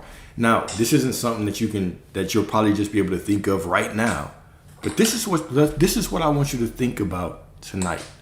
I want you to think about how he's shown up, and then I want you to say, well, damn, okay, have I accepted this as true? What you're gonna find out is yes, you have. But that right there is going to be the start of what? Now when you what you're gonna do is, as you see, okay, this is how he's showing up and this is what I've accepted as truth. Now you're going to remind yourself your new truth. Your new truth is that you are a goddess, that you are the center of reality, that he is within you. He can't leave you. There's nowhere else to go. The truth is that you're always loved and supported. Always loved and supported. Huh? So now, go ahead. No, I was just saying, I was agreeing, I was saying right. Absolutely. So, and then also we're going to start telling that story based on the truth of who we are, right? So in the past, I could look out and I could say, I wasn't loved and supported because physical reality showed me something. But now, why am I loved and supported? Because even if physical reality was showing me something, I was still loved and supported by the divine, by the God within me to give me that experience, because that's what I was accepting as truth. So I've always been unconditionally supported. That's just the truth of the matter. I've always been divinely supported. So now when I go to that truth, when I begin to start telling the truth, now I can start telling, now that truth becomes the center of my existence. I'm always loved and supported. And that actually outpictures in the physical reality in my relationships as well. So it's not about me. I'm not telling lies. I'm simply going to the truth. I no longer define myself by what I see. I define myself by the God within me. Make sense? Right. And I think that my problem is I try to convince him in the 3D that this is how things are going to be. Because I always find myself having conversations like, and I'm sorry, y'all, I'm taking up y'all time, but No, you're good. I feel like I always have like these conversations with him. Like, he'll call, and then we'll have a good conversation. He fall asleep on the phone with me. And then the next morning he like, oh, I was just talking to you for the kids. And I'm like, man, that was nothing about the kids. Like, you were so comfortable. You know, like, I didn't talk to the kids not one time. Maybe a hey, and they running around in the back. And then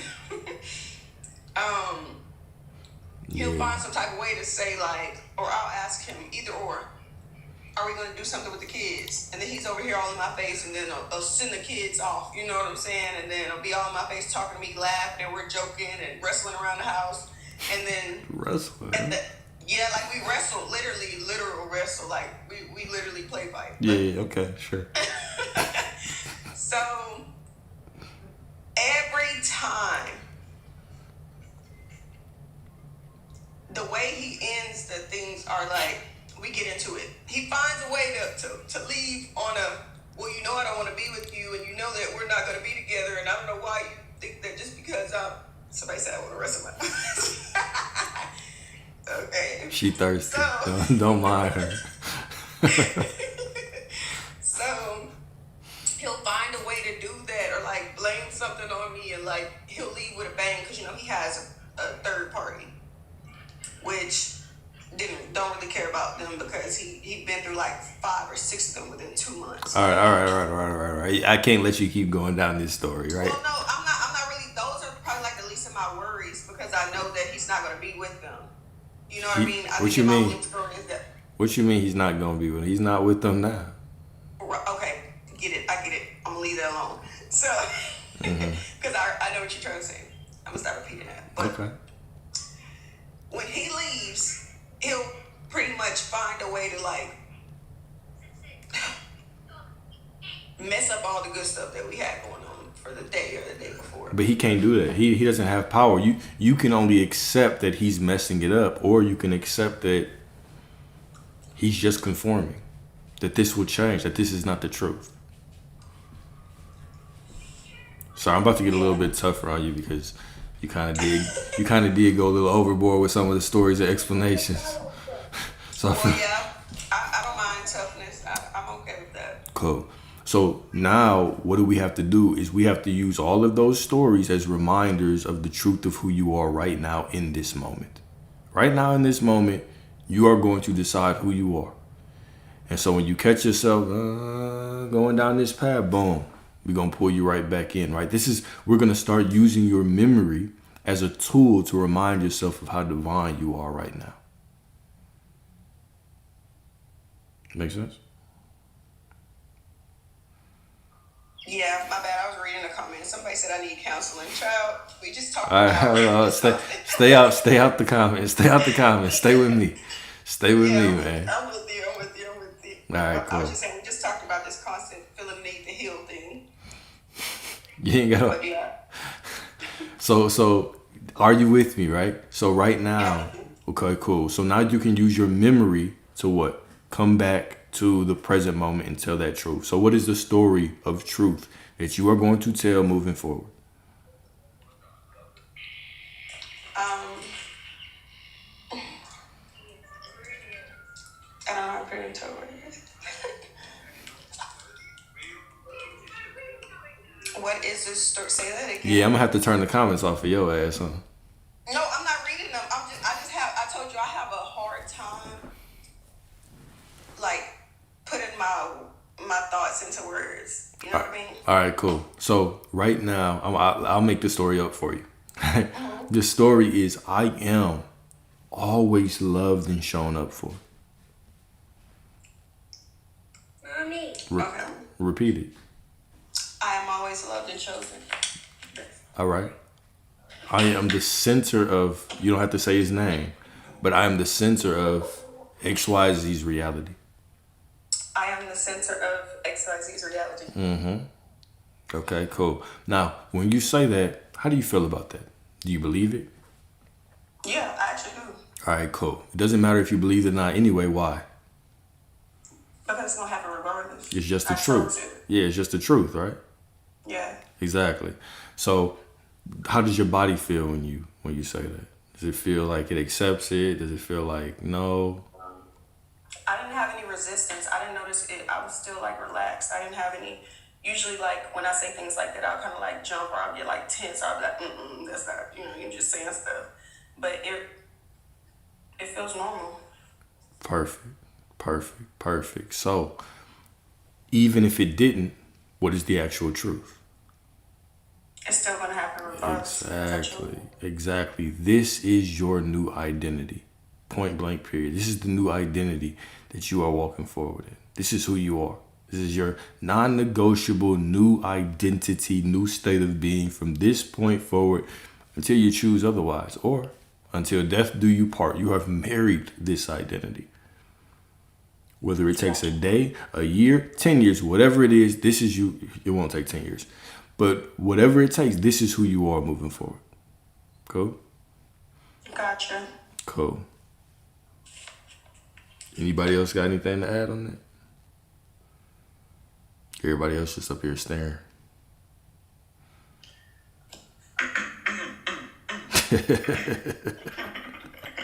No, they came out of retirement. Just popped up out of here. Hey, I'm here. Not like to pop out, man. But it meant, like, don't mind my breath because I'm on a treadmill. But listen, like, I definitely want you to get a grasp about the source and like you being the one that's in control of your reality. You definitely have to get a grasp on that kind of before, or you don't have to. But I would say do it before you kind of worry about the SP thing, because it kind of like ties into every single thing that he's talking about. So like once you get a grasp about that, you'll really like just get to the side easier, and it'll it'll turn into second nature once you kind of grasp the first part of it. Like the SP stuff, that's just like a subtopic of the main topic of all of us being source. So like you definitely. This man just dropped his phone. No, bro, somebody called me. Boy fell off the treadmill, man. Damn. Bro, come on, bro. Okay, look this out. And I really forgot what I was saying, bro. Get the grasp on you a source. Get the grasp on you a source. What was I saying? Bro done fell. Alright, that's cool, bro. We got you. Everybody remind him what he said. I was on break. I thought he was finna carry alive for a second. All I remember is U source, FUSP, U source. I don't know. I forgot what I was saying. Alright, no, go ahead. I don't know. one thing that Alex said, like, don't let him control the outcome. Like, you still had a good day, okay, whatever. That's on him for messing it up, being a little narcissistic, and ruining your time together. That shows emotional immaturity. And that's not the kind of man you want. Like you just said, you want a mature man, a family man. Like, so why are you putting up with something that's not that, you know? I feel like, once again, when you listen to different creators, like, they're kind of like, you could choose to put up with it, or if you do get to a point to where y'all spend time together and they do things like that, then you could choose to just kind of like let it fly by and give it, like a different meaning, as long as it's not anything that gets, like physical or nothing like that. As long as if it's just a little bickering or they just, complain and walk off, whatever, you know what I mean? So I just kind of like listened to that and was like, okay, he being an ass, whatever, like, he's just trying to fight it, basically. Like, that's the meaning that I gave it, but I probably need to stop giving it the meaning that he's fighting it, because it's clearly showing, like, you're in my face one minute, the next minute you're not.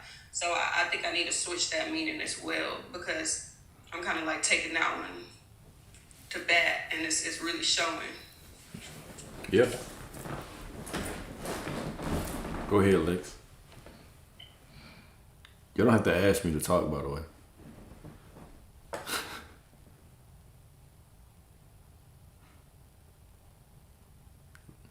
Lex, you about to say something? All right, never mind. So yeah, whatever happens, you get to decide what it means, right? You get to inject meaning into every single thing in your reality. Point blank, period, right? There is nothing that has a built-in meaning until you give it meaning.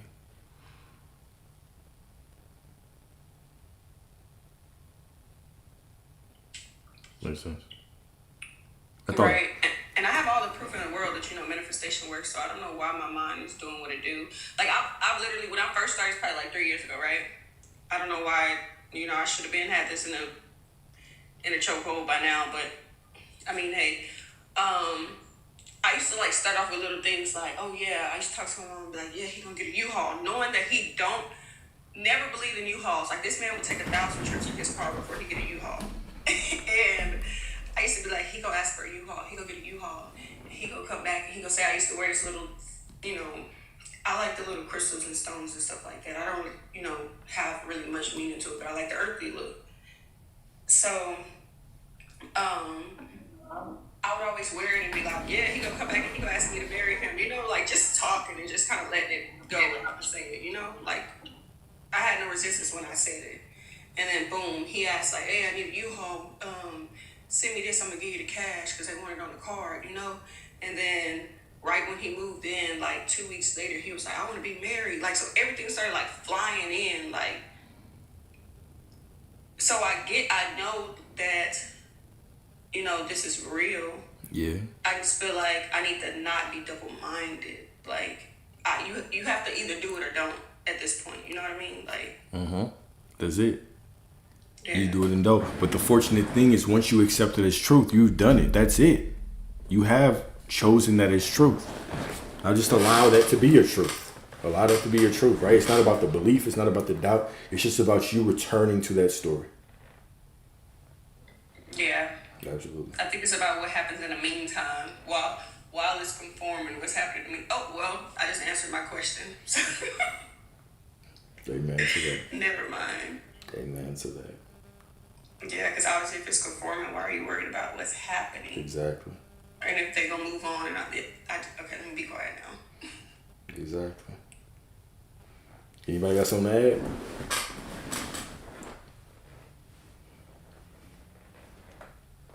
Kinda. Okay. Can you hear me? Yep. I don't even know whatever that was. So, one, you can have whatever you want. Your reasonings are your reasonings. I think one of the last questions I really asked Alex was like, so it doesn't matter why I want this desire? Like, no, because people will sit here and be like, oh, you only want it because you're unhealed or you have attachment issues. Whatever the case may be, your desire is your desire. You want it for whatever reason you want it. It doesn't matter. So one thing I want to say about like changing the story is, again, this is going back, kind of like Lord said, like going back to your I am and your source. You are loved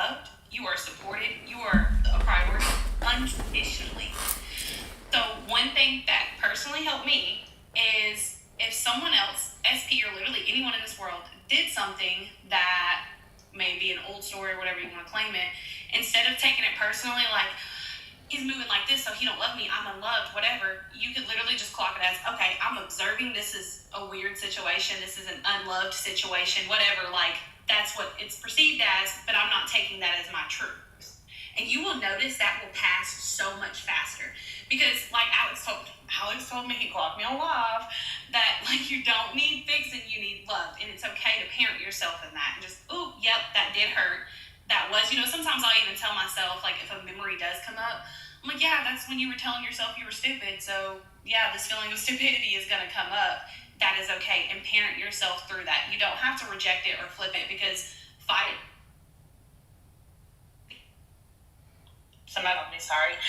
that will literally just continue to be louder, and then that's where you're in that position where you're like, here goes the thought, here goes the feeling, now that's all you're thinking about, that's all you're feeling. But every time you come back to source, and Alex will tell you, everything leads right back to you, regardless of what it is. You will be reminded that this situation can't prove that I'm unloved. This situation can't prove that I'm unworthy. It cannot prove it, because that is your truth, regardless of what it looks like. So anyways, that was just my little dibble dabble in that, sorry. Love the dibble dabble. Anybody else?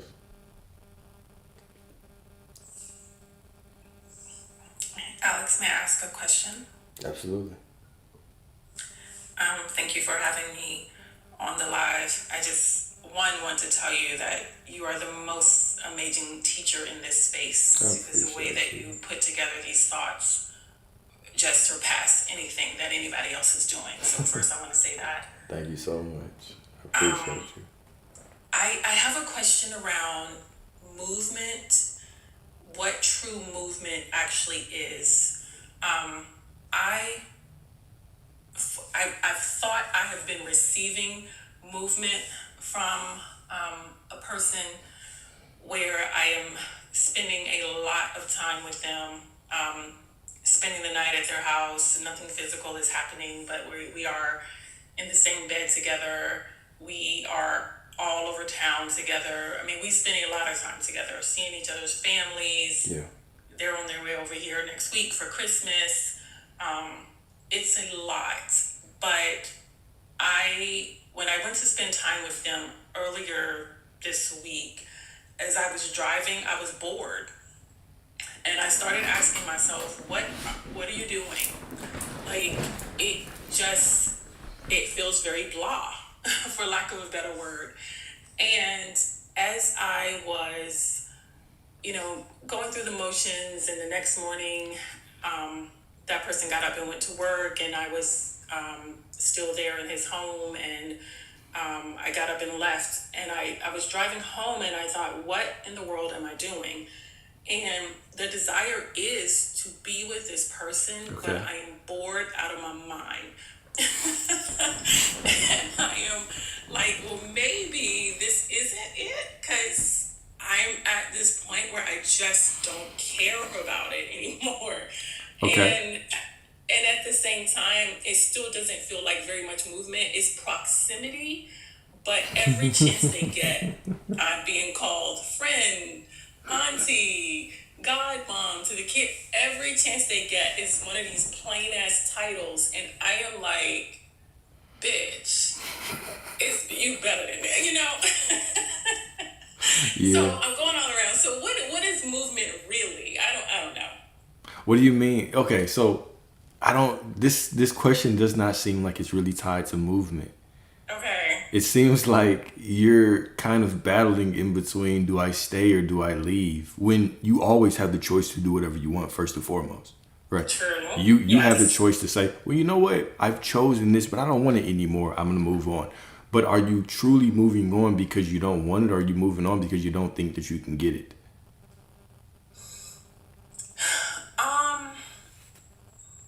Oh, that's a good question. I know that right now I'm looking at the 3D. Like, when I look at this person, for real, I'm like, why? You're like, why? And I think it's the attachment. I have been in a relationship with this person. We were in a relationship for a year, and we have been in a friend space for 3 years. know Hold if up. this is. Hold up. Let me ask you another question before ahead. you finish that. So he wakes up tomorrow morning and says, "You're the love of his life. I want to be serious. I want nobody but you. I cannot be with anybody but you. I want to work on marriage." What do you say? I mean, of course. All right then. So you know exactly what you want. All right. So now the only person that can prove that that is not the truth is you. And so right now, what you're doing is you're thinking that what's out there is more real than you. So now, okay, now I understand why you're asking what the movement or what movement is, right? What movement is you.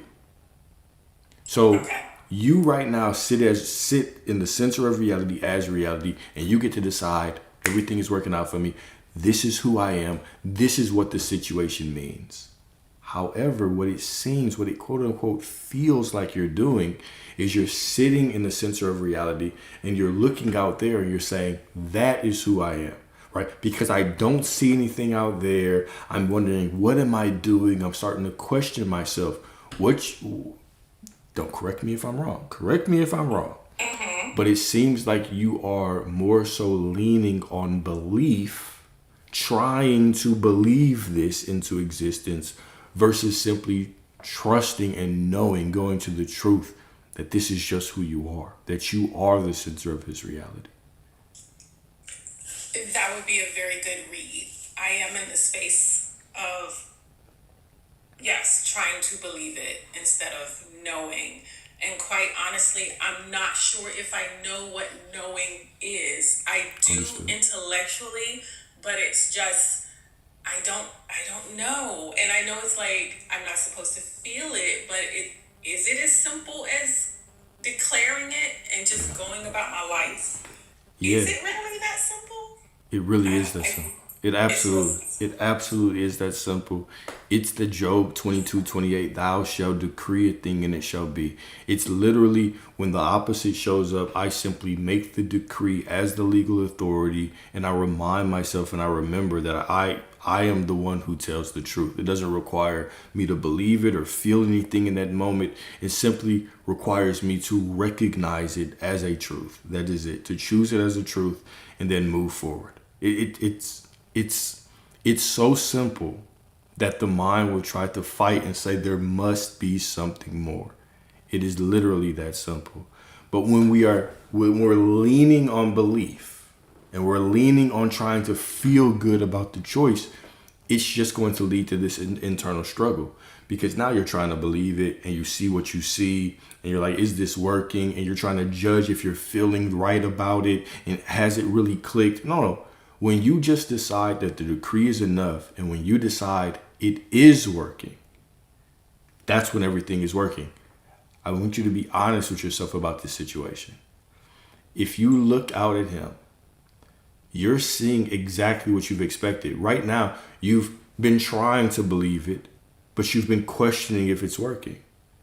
You've been, I don't know if it's working. And what you're getting is a confused reality. You're getting a hot and cold reality. You're getting a big toe in the water just to see if it's warm, and the rest of it is out. You're getting who you're being. You're getting who you're being. You have 1 foot in to wisdom, but the rest of you is out saying, I don't know if this is working. And so now the very thing that you want is 1 foot in, and it's out saying, I don't know if this is working. And so you're just mirroring each other. So you can either continue to follow reality or you can just make the choice that this is who you are. And it is who you are. Once you make that choice, you will see that reality will snap into place for you. But you make the choice that this is who I am. I'm the center of his reality. I am the air that he breathes. Right? A man would suffocate without you. When you make that choice and walk in that, and then you make the choice that of course I'm doing it right because I am God. It's just a decree. Doesn't matter how I feel about it. It's just a decree. When you begin to go back to that, you'll see that reality's been waiting on you all along. Okay.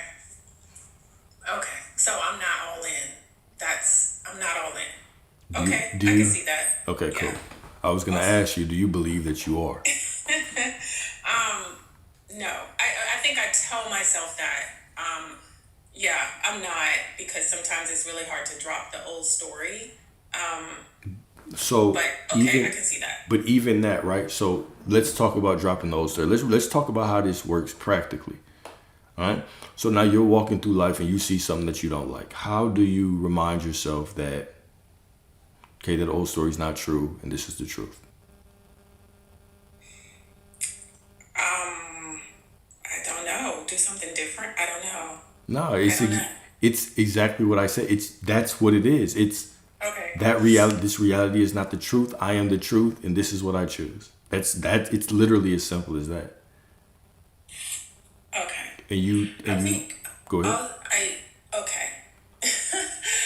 Okay. I feel like something is about to click, because as I'm talking to you, I'm hearing other people's voices in my head that I shouldn't be talking to them about this, but it's the people around you who see it play out and wonder, what do you like? You're better than this, right? I mean, Don't let a person play you. that's All that only, kind of stuff. but that's only the story that you've been telling. True. That's not them. They're just empty vessels. You're the one who Oh just my came on gosh. here and spilled that story to me. They're just Okay. you're just Look at used you doing the work. Okay. exactly. You're just using them. You're using your friends as an excuse to judge yourself. Oh my gosh. Yes, light bulb. That's it. Sir, you better do this. Okay, okay. Okay, I can totally see that. Oh my gosh, thank you for allowing me to converse with you. Oh my gosh. Okay. Absolutely. Absolutely. It's simply it literally is that simple. When you start to study your life and just watch it, like Lex was saying earlier, you'll start to watch your old story. You'll just start to see your old stories and really just be like, oh shit, this is what I have accepted as truth. I have not been fully in. I've accepted that this person is not going to be all in with me. I've been accepting it. I've been judging myself. I've been saying, what are people going to think? What am I doing? What am I doing? And when I sit there and I'm like, what am I doing? Now all of a sudden all your friends or your family are looking at you like, what the fuck are you doing? Right? So that's all it is. But guess what? The moment that person just starts kissing your feet, everybody's going to be like, how did you do it? What are you doing? Right? So it's all you. It's just you standing in your choice and saying, I can't be defined by anything out there. I am the truth. I am reality. And if you take that honest look, you'll see that what you've accepted as the truth, what you've been half-assed in, it's been showing you what it is, like point blank, period. But you can go in on the truth right now and change everything. Okay. I love that.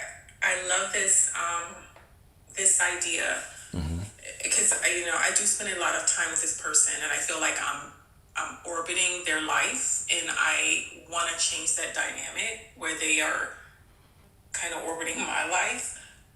Change it right But now. okay. Does the story of you are the center of their reality, does that make sense? Is that a truth you can choose to accept?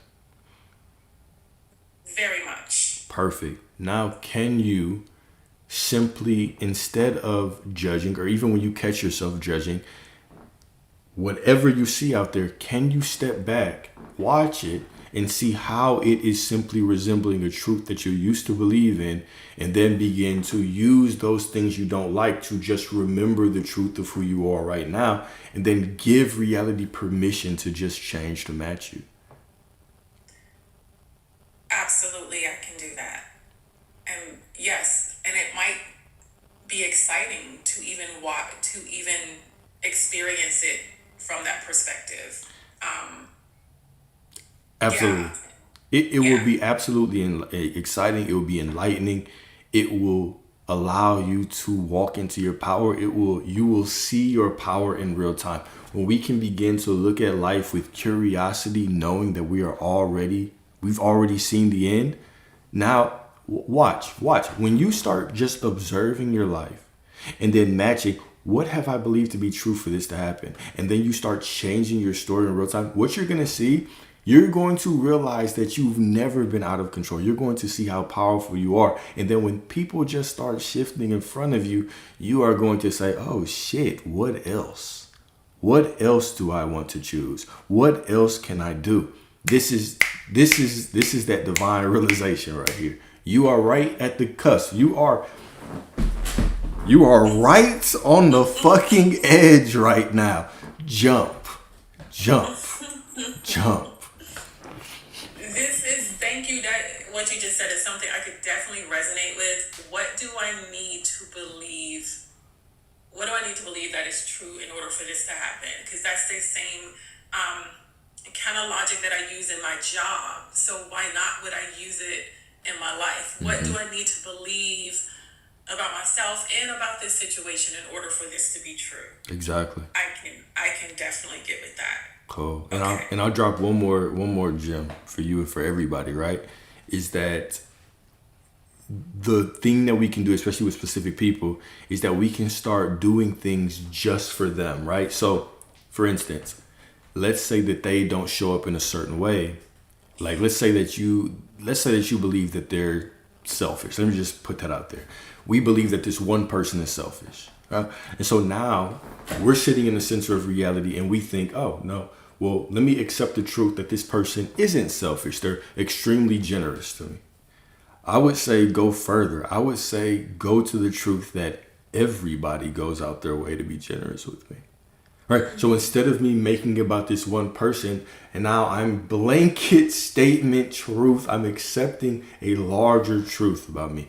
Everybody goes out the way. And then I'll start noticing it everywhere, right? So now we're allowing all these individual stories to impact our life in this broad, ranging way. We're truly starting to walk as that creator and allow everything to be outpictured to who we are. Right? So just one little gem to drop in there. Awesome. Thank you. I appreciate your time. Keep being the awesome human that you are. I appreciate you.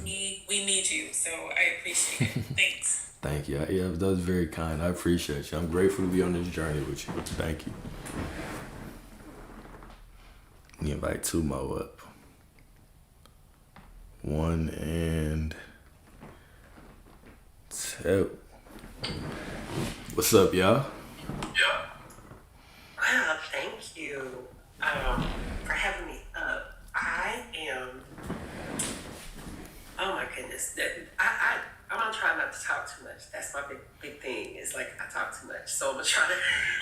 I've been sitting here trying to mentally break this down. Essentially, first things first. I know about myself that I always get what I want. That's not an issue with me. I know it. I've lived it. It happens all the time. I have no issue with it. That said, I'm going through a transitional period right now. Okay. Oh, that's so cute. Dang, look at Patrick got them cheeks out. God dang. On a Saturday night. But all right, you're going through a transition. Your last live that I was in, right? I asked the question right before we got off. I was like, okay, can you speak to the ego wanting to prove itself to others, right? So, I don't know. I have a sense of a bit of pride about, and it shouldn't be, but, well, I'm not going to judge whether it should or shouldn't be. It is. Okay. I have this thing where I'm like, okay, I always get what I want. And you asked me in response to me saying, can you speak on that? You was like, what do you mean? Like shitting on people? Like, you know what I mean? Like stunting on them and stuff. Yeah. And I was like, well, that's not how I meant it. But maybe you read something in my subconscious that maybe that's what I was trying to say, even though I didn't feel like that was it. Yeah. But what it is, though, I am currently in a situation where I'm no longer living independently as far as like my own house, own car, I've moved into a roommate situation. I quit my 9-to-5. I am doing the entrepreneurial thing now. And I am putting out there that business is great. I have high paying clients who value my opinion, value my work, value what I'm pouring into them. The 3D has mirrored back to me not 100% of the truth yet. So with me, like seriously, internally, I'm like, okay, no problem. I'm going to do this, and this, or whatever, whatever adjustments I'm making mentally. The rub comes in where I now have a roommate who happens to be my cousin, And time to me doesn't exist, but to her it does. And she makes statements like, well, there's only so much money. Once you run out of money, that's it. Da da da da da. You know, it's like I'm constantly being challenged. Not, it's like in my face. If that makes sense. Whereas usually I have a retreat where I can kind of go off to myself. So now I have put the pressure on me to be like, oh, you know how to manifest. Just manifest faster. You know, and that's not. It doesn't. Okay, I've said what I need to say. I'm gonna leave it there if that makes sense. Because like, there's bills, you know, and we're both responsible for them. And she's like, okay, I have my half on this day. When are you gonna have yours? Well, I'm gonna have it when I have it. I mean, just being honest, not being smart or nothing like that, but I'm gonna have it when I have it. And I trust that it will happen in the timely manner that I needed to, because I know I always get what I want. That is what I do, is what I've done my whole life. But now I've placed this pressure on myself, as well as listening to, I mean, I can't ignore. You know what I mean? Like, she has concerns, and those are very real concerns to her. And I just don't want to appear like I'm an asshole. Like, I don't give a damn. Exactly. You know what I mean? So, No, I feel you. Okay, so this is such a beautiful lesson right here that I think a lot of people can kind of learn from. So how can you go through this experience and still honor your humanity? What would honoring your humanity look like, right? So you trust in this divinity. I know that the money is going to show up. I know that I will make it. Okay, cool. Now, you can still know that without alienating anybody, right? You can still abide by the quote unquote rules of this world by doing that. So what would that look like in this situation? Because I don't think that you have a problem with the receiving, right? I think that you're kind of torn in between two places where, number one, you're trying to trust that this money's going to come, which it will. But then number two, it's almost as if you have this pressure from the physical reality, and instead of just talking to him like, hey, look, it's gonna come when it comes, and I'm gonna, I'm kind of working through it, and this is kind of what it's looking like, and just being honest, knowing that what you're expressing does not change the truth of who you are. I think that you're thinking, okay, if I respond to this the wrong way in physical reality, if I don't just ignore it and not even deal with this conversation, then I can't get what I want. But that's not true. There's nothing that you can do to take away from the truth of who you are. So what you do or what you say doesn't matter, because the truth is just the truth. Does that make sense? and I agree. It's not to agree or disagree. Like, what you're speaking is absolute truth. It is. The rent, say, right? I'm gonna use specifics so Okay. I can get down to what I'm talking about. So the rent is due on the last day of every month. Mm-hmm. And for me, I'm not sitting here on the 25th, 26th, 27th. You know what I'm saying? Like, oh, where's it coming from? And da da da da da. But that's when the conversations take place. And so it's like, okay, I'm gonna have it. Well, when do you have clients lined up? Are you doing da da da da da? Well, first of all, you in my business. You know what I mean? But secondly, I tell you I'm gonna have it, I'm gonna have it. So for my ego, it boils down to, yes, I know who I am. Yes, I know it's coming. But let's say I have it on the 1st instead of the 31st. For me, that's not a problem. I make it a problem mentally because it's like I feel obligated to perform for this other person. And let me not like make out like she's aggressive or bothering me or whatever. Like, it's not that. It's just I feel responsible to perform for someone else, as opposed to me trusting that it's coming, it'll be here, whatever. You know, because people have questions, and rightfully so. I get that. She has questions. Well, okay, what day will you have it? Well, I'll have it on the 31st. Or I'll have, now internally, right? And I never had this switch before, but now there's a switch that goes, bitch, you lying. You know what I mean? But even though I know I'm not, because that is true. Like, I know I'm making sense, but I'm going to ask, am I making sense? Yeah, you're making sense. And it's like this need to perform, and it's also this internal thing that says you ought to start over and just have it on the 28th or whatever. You know, like pressuring myself, not and not literally start over, but you brought that up. This stuff with me. Yeah. But it's not even that. It's like I honestly, she's not bothering me about anything, but I feel pressure. And then internally it goes, well, what if you don't have it until the 3rd? Or what if it doesn't show up until the 5th? Or, you know, just, I mean, you answered, but at the same time, I don't know if we can go deeper with this or not, Of or if course. I'm just being obsessive about it, but Of I course.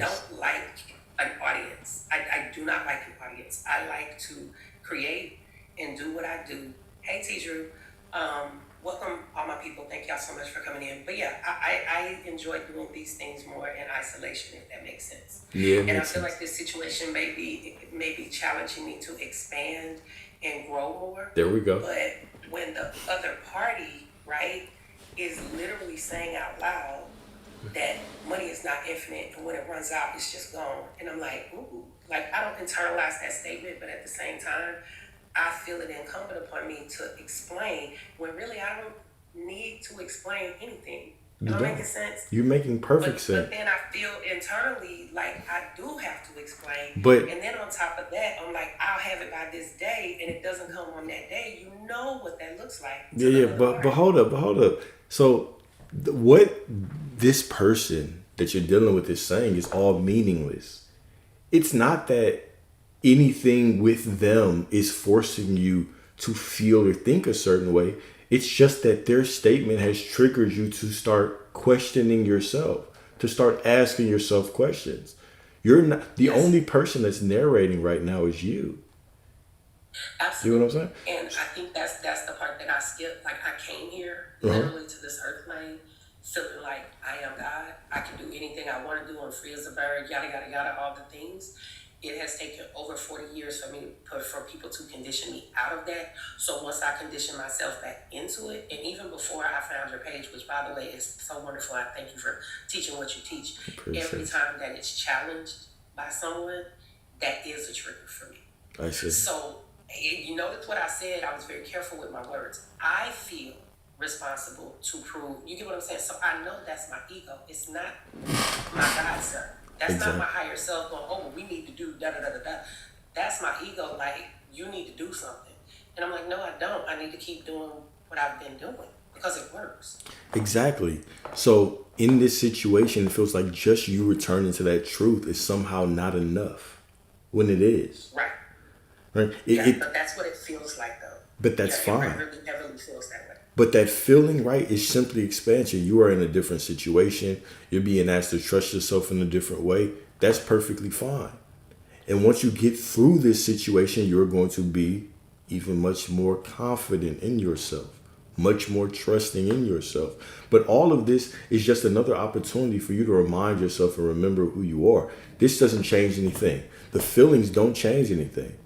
The situation does not change anything. Everything is still going to work out for you because you already have it right now. You're already it right now. And nothing can take that away. Nothing can prove otherwise. Not the situation, not a feeling, not what somebody else says. Nothing can take away from the God that you are. It's done. It's already done. The money's already there.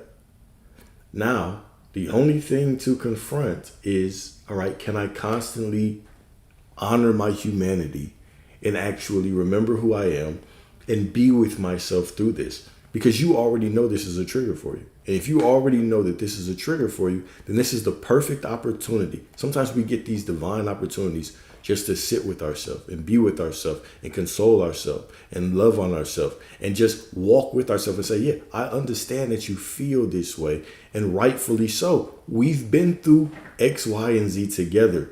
But I got you now. We're going to walk through this together. It's going to be okay. Even though it might not feel like it's going to be okay, it is going to be okay.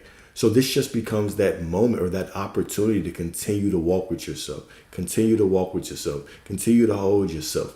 And you'll see that these situations get easier and easier. Make sense? Man, how come when you hold my hand and walk me through that and say that, it don't sound the same and feel the same as when I'm holding my hand and walking me through it? Because I honestly was like embarrassed to even come up on the panel because I knew that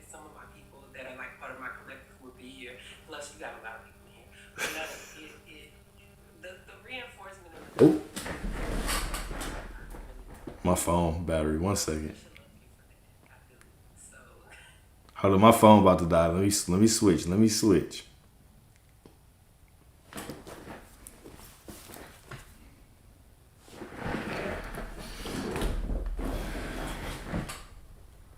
All right, cool. Sorry about that. and I appreciate love you for that confirmation because and also I to myself have said you don't need anything or anyone else, and as soon as I said that to myself, because again I've been saying these things to myself, I've been holding my own hand, I've been walking me through this process, but when you say it, for some reason it hit different. It's like, but there's the same things I've been saying to myself. Yeah, and that's what we're here for. That's what we're here for. But I get it. I get it, right? Is that, yeah, sometimes it just does feel a little bit different for somebody else to say it. But it's also just that divine confirmation for you that you already know the truth. That you already are walking the path. That you're doing exactly what you need to do. That's it. That is it. So it's just confirmation. The confirm me being able to say the same thing that you already know is just another confirmation that you don't need shit. You don't need me. You don't need anybody. You already know. So you can simply use this as another opportunity to lean into yourself, to trust yourself a little bit more. And what's the paradox?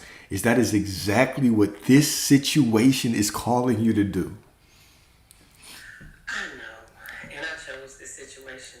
I did. Yeah. Because at any moment, I can pull the plug and be like, "Fuck this! I'm going back to the 9 to 5, making 6 figures, my luxury car, yada yada yada." But it's like my higher self was like, "No, Yeah. we're gonna build again, and we're gonna learn new things this time around." You see what I mean? And I know that initially when I started this out, that was the purpose in a lot of this. And so now it's kind of like when you plan to run a marathon, it's totally different when your feet hit that pavement. You know what I'm saying? Yeah, You fact. training your mind for 6 months. It's all good. Yeah. Baby, once that rubber meet the road, it's a whole Yeah. different thing. You winded 3 miles in. You like, what the hell?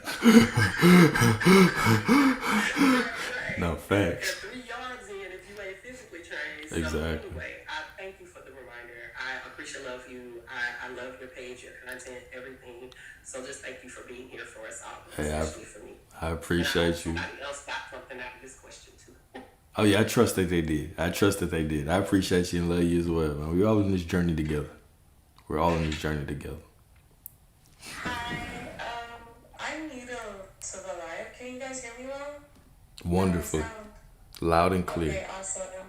Okay, so I'm a newbie, so I'm definitely not like a pro like the other people that I'm hearing on the panel. But a question that I had is, I mean, I'm not sure what the question is, but we're gonna get into the situation and then I'll tell you what I'm curious about. So when I imagine things in my head, right, like you say you want a particular thing and you're trying to manifest it, and to visualize what that looks like, I realize that I'm almost visualizing other people's reactions to me getting the thing. Does that make sense? Yeah. So I just need to know if that's like stopping me from reaching like my full potential or something. I don't know. It feels uncomfortable after I realize it. I'm like, I'm never alone. I'm never like in myself saying, okay, this feels good to me. It's always like I'm looking for somebody else's like reaction. It's like, okay, you're like, you feel some type of way about me getting this thing. I like that, but it's not about me personally. I just don't know what that means. It doesn't mean anything. It just means what you say it means right now, right? So here's a question. Do you want your life to just be you making other people happy for you? Or do you want your life to be you exploring your desires genuinely for yourself? I mean, I want my life to be exploring my desires, But but somehow it just, my mind always just shifts to, okay, like, how is it gonna feel for other people to watch me experience that thing? It Okay. just feels like I'm not centered in myself, and I don't know like how to navigate that. Okay. And okay, that's fine. What you just said is why can't both of those things be true? Why can't you allow yourself to do go both paths without judgment, right? Because honestly, what we're getting to in this whole space is from the realization that you're God. There's also the realization that you can't make any mistakes. That you are the only one that chooses what's right and wrong. You're the only one that chooses what you can do. You're the only one that gets to pick your path. Therefore, concepts like right and wrong go out the window. You get to decide what you want. If right now what you want is to go down a path of making everybody smile, then sure, you can do that. There's nothing wrong with that. But if it's causing you to feel like you're not having fulfillment in your life, that is where we need to start. Well, not need, but that is where you should start choosing to go down a different path. That is all. But if this is leading you to fulfillment, perfect. Now, just to make sure that I'm clear, it's not that you were having trouble getting the things that you want. It was that you felt you didn't know if putting other people in the center was a problem, right? I mean, that's a part of it. I feel like I do also have trouble getting what I want, Okay. but yeah, I'm still on that journey. If you have any advice for me, feel free to drop a couple gems. I don't mind, but I feel like I understand what you're saying. It's judgment. It's like me judging myself because it feels like a performance. It Yeah. feels like I'm doing it for other people and not for myself. Gotcha. Okay, so you don't want to do that anymore. I don't. I don't think I. There we do. go. Yeah, I don't think I do actually. So let's talk about what you do want. What do you want? You don't have to be specific to me. Do you know what you want?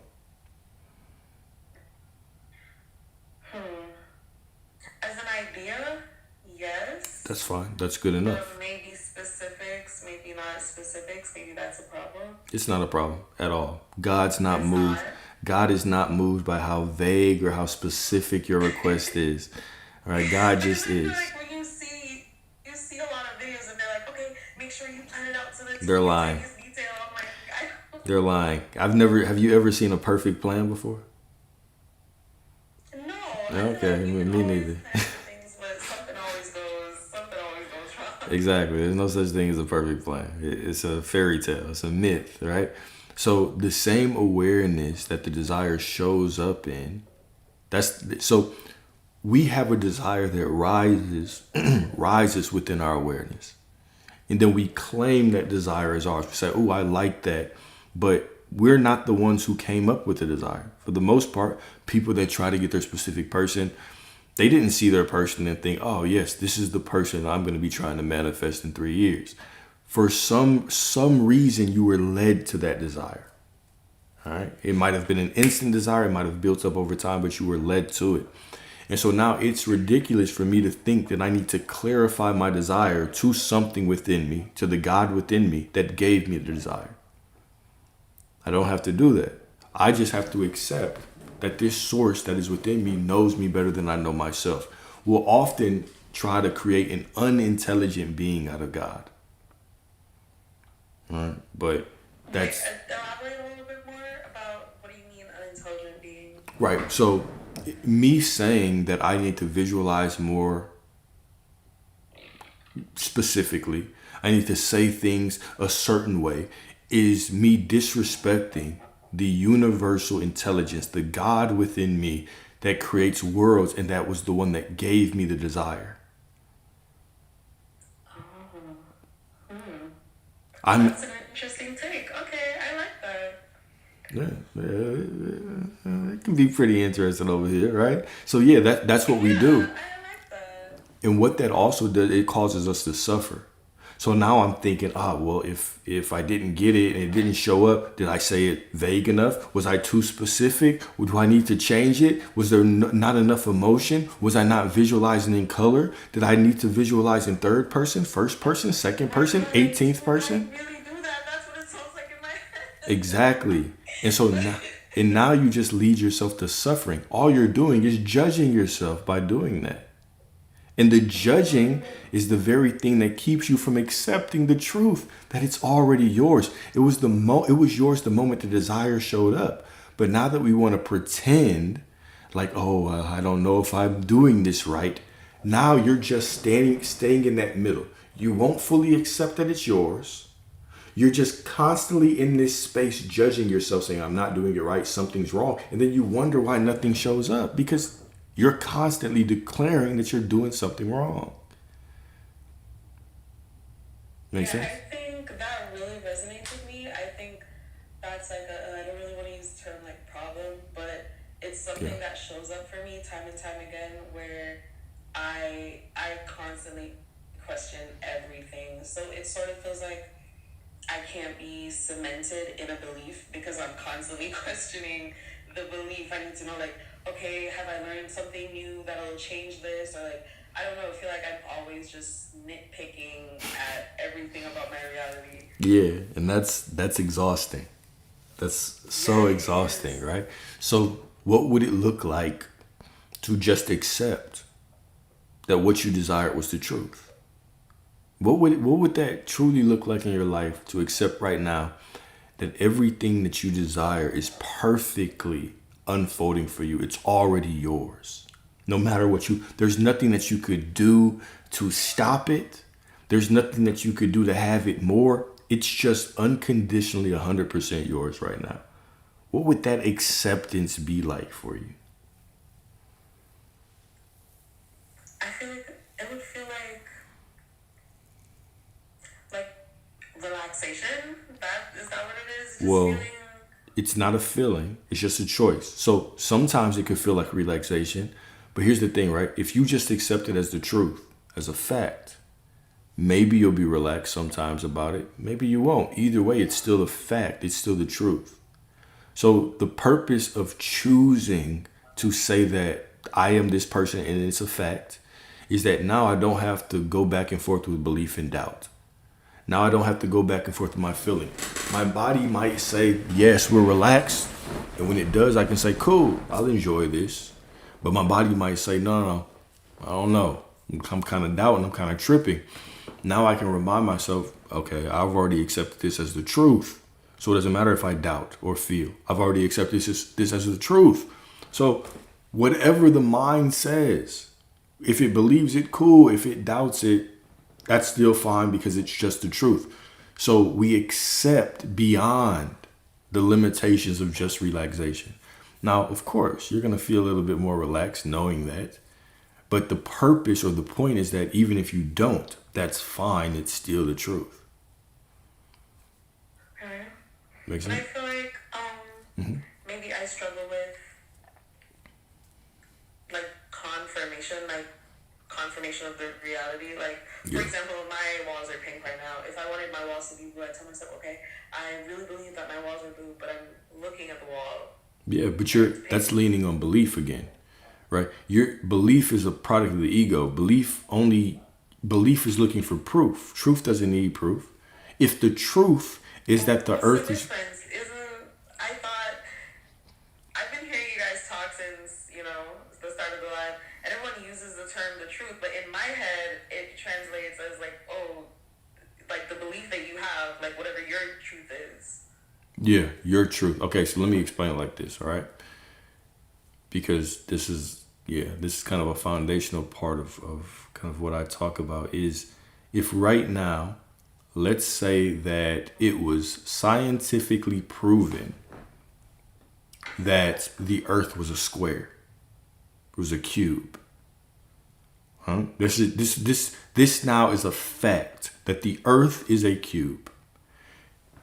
Does it matter if you believe that the earth is a cube? Does that change the truth of what it is?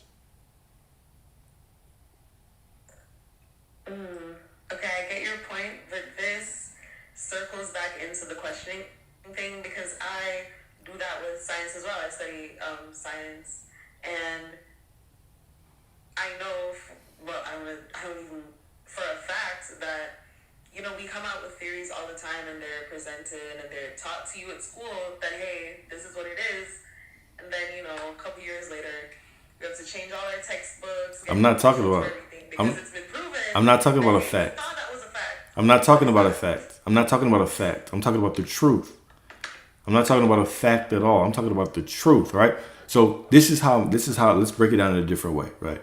Because I get where you're going. If right now the truth is this, let's go to the only truth. There is only one truth in all of reality, and that truth is that God is everything. That's it. That's the only truth. Now, when I come down from that, right? That truth that God is the all, now all of a sudden everybody walks around with different truth. Let's take religion, for example. I have the belief, I walk in the truth that I am God, that God dwells within me, that I am the fullness of God. And guess what? My reality proves that to me. Somebody else could walk around and they could accept the truth of a different religion. And they could walk around believing in that different or accepting the truth as that different religion, and they would be proven that, right? I could walk around and I can accept the truth. This is how women show up. Women just, you know what I'm saying? They're so good to me. I could have a twin brother that walks around and his truth is women ain't shit. That truth is proven to him. So I'm not talking about truth I'm not talking about a fact, something that you scientifically believe. When I'm talking about truth, I'm talking about disengaging from the human definition of a truth being something that I can prove, something that's believable, something that has a hypothesis, something that goes through the scientific method. I'm talking about we completely move and we accept truth as a choice. Because you have the fullness of God within you, you walk around and you get to make choices of the truth. I choose to accept as the truth that all these people, when I walk in a room, are talking shit about me. That is the truth that some people accept, and all of a sudden it plays out in their reality. I choose the truth that women ain't shit, or I choose the truth that I can find a good woman. That is me choosing a truth to walk in, and reality shows me different. Now, I could say that, oh yeah, 2 or 3 people, you know what I'm saying? The 2 or 3 women that I dated, they proved it to me or whatever. No, none of us have a holistic view of reality. We only see our reality, and our reality only mirrors back to us what we accept as truth. So now, instead of waiting for things outside of us to show us the truth, to give us the truth, what do? We choose our truth, and then we allow reality to follow. So this is what I mean when I say choosing truth. The mind is going to try to dwell in belief and doubt. But belief and doubt are products of the ego. It's a pendulum. There's belief where there is doubt. There's doubt where there is belief. It just swings back and forth. That is all it is, right? So the mind is always trying to believe, looking for reasons to doubt and reasons to believe. We go further. We say, okay, no, this is just an absolute truth of who I am. I choose my identity as the truth because this is how I want to express myself as God. And now my belief and doubt don't even matter anymore because I just remember and remind myself this is the truth. Make sense? Yeah, that does make sense. It really put everything into perspective. It's kind of like me knowing now, I know that the earth is a globe, but I've never seen it from that perspective. Only just seen the ground that I walked on, but I know that the earth is a globe. So yeah, I do get what you're saying. Yeah. I have one more question, not trying to take up everybody's time. Yeah, for sure. I have one more question. You said something earlier about being curious about your environment. I kind of just want you to expound a little bit more on that because I feel like it's almost like I don't really know what I'm looking for, if that makes sense. Trying to put this in words. It's just stuff. It feels like the universe is I'm sorry. No, you good. I'm not laughing. You good. You're good. It's just stuff, right? So in my mind, it feels like the universe is trying to tell me something, or it feels like I'm trying to tell myself something. I don't know, but I don't know what it means. It's like I could decide what it means, but is it that I can't be wrong? Okay, think about people who believe in angel numbers or something, right? Yeah. And you see the 222, the 333, whatever you see pop up all the time. like, how does one interpret something like that? However they Is that want to. something that you believe in? Wait, before you answer the question. Do I believe in angel Angel numbers? numbers are real? Yeah. I believe whatever you accept as the truth is the truth. Do I walk around looking for angel numbers? No, I'm the proof. I'm the truth. It's whatever. It's They're just there. yeah, they are just there. But if you give them meaning, that's what they mean as well, right? So I could argue. You could argue for both sides. Whatever I accept as truth in my reality is what it is. It goes back to what we were talking about before. So if somebody accepts as truth that a 333 means they're getting more money, that is what reality is going to show them because they've accepted that as the truth.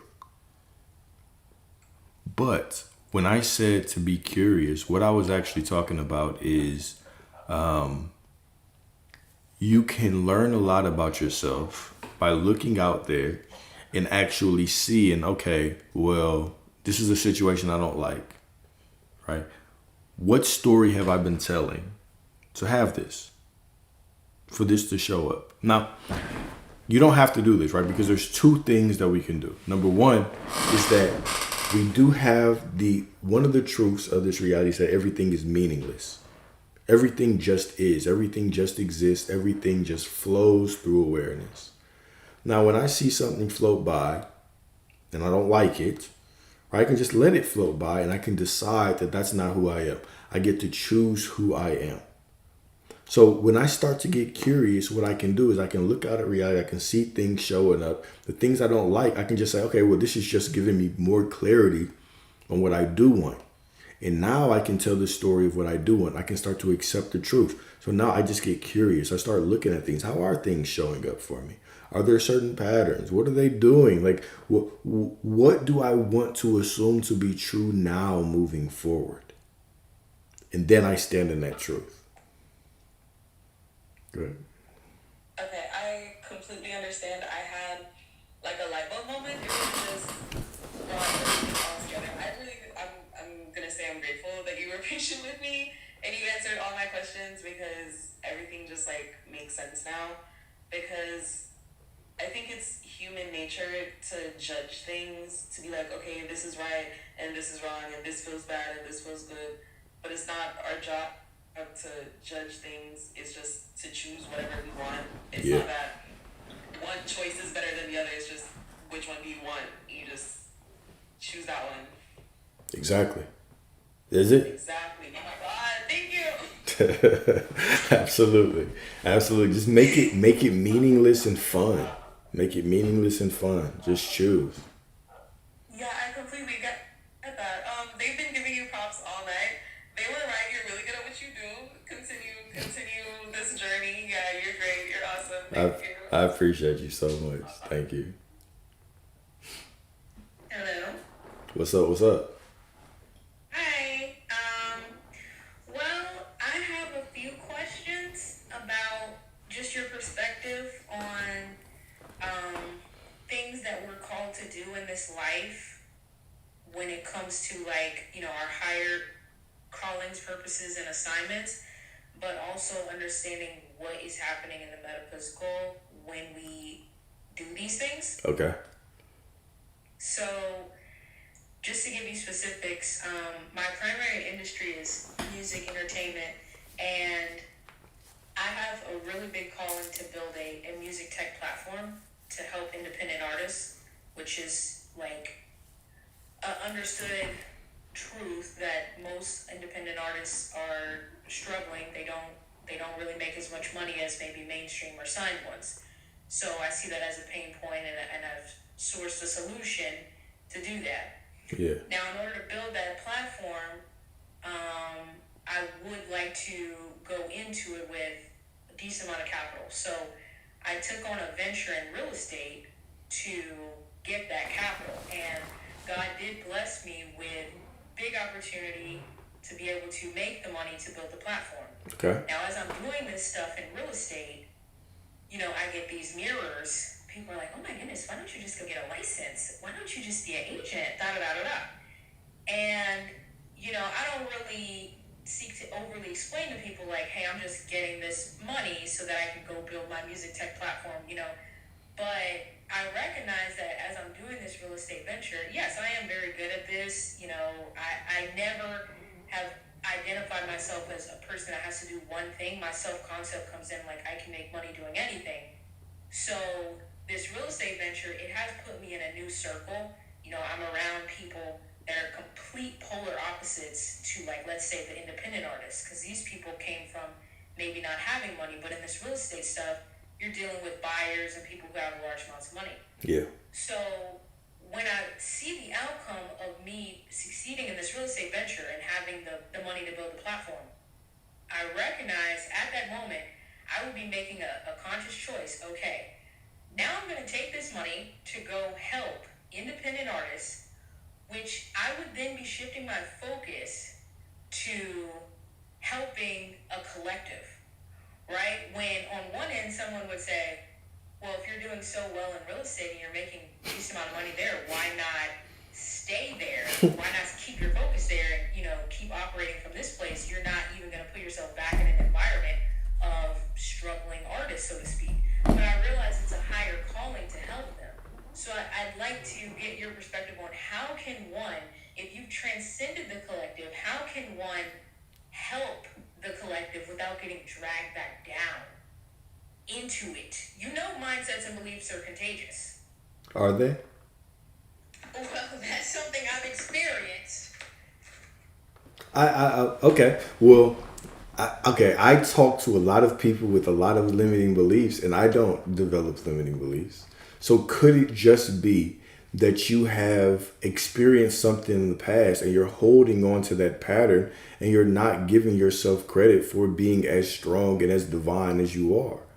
You are so powerful and so divine that you can hold on to certain things, but you can also let certain things pass. You can help whoever you want without being drugged down into different circumstances, without being impacted by certain beliefs. You're above that. So could it be that those beliefs that you hear that are not congruent with the way that you want to live your life are just reinforcement for how you don't want to live your life? They're just showing up to show you, okay, this is not who you are now. And those are just signals. And here's the thing. This is how I kind of view even helping people, is when I hear something that is not in alignment with how I would want to perceive my life, I can immediately be like, okay, cool. Let's look at that. So just your elevation becomes the lens that allows you to see the things that are not congruent with you and call them out immediately. So it just helps you to help people. It's not. I agree. But And I wonder if in that, okay, going back to the part where I said, as I'm doing the real estate ventures, and then you have people, sort of asking, why don't you just go all in on that? What is that really about? Because I understand people are mirrors and people can they're projecting what it is that you are thinking and believing about yourself internally, and okay. Then it's like, go ahead. No, I'm saying okay. I'm listening. So I'm saying, like, if you got into this opportunity to be able to get your capital for a different opportunity, but people are projecting, like, what you should be doing and that you should stay in that area, like, do you feel like you just ignore that and don't entertain, don't over-explain yourself to other people and stay focused on your mission or purpose? Or yeah, like, what's your opinion on that? Yeah, you just stay focused, right? No one has power to influence you. You just agree to allow people to influence you, right? People can give you their opinions all day long, but you're still the only person in your mind that can accept the truth. So you have the power to accept or reject what anybody else tells you. Once again, I don't think you're giving yourself enough credit. I don't think that you're giving yourself enough credit for how rooted you are in your decision. Or is this your way of saying that you don't think you're that rooted in your decision? Because you should be able to walk through that lion's den and whoever can say whatever, but you still know who you are. Do you believe you have to fully embody a role? Because sometimes, you gotta, well, at least in my I see. like sometimes you play these positions to accomplish certain things. Sometimes you gotta be different versions of yourself to accomplish different things. Do you believe you have to fully embody it in order to accomplish it in the 3D, or is it like you keep in your mind who you know what the full outcome is, and you just kind of play this real estate situation out? Or do you believe you have to step in like, all right, if I was a real estate agent, this is me now, just to see this thing through? Because you are source.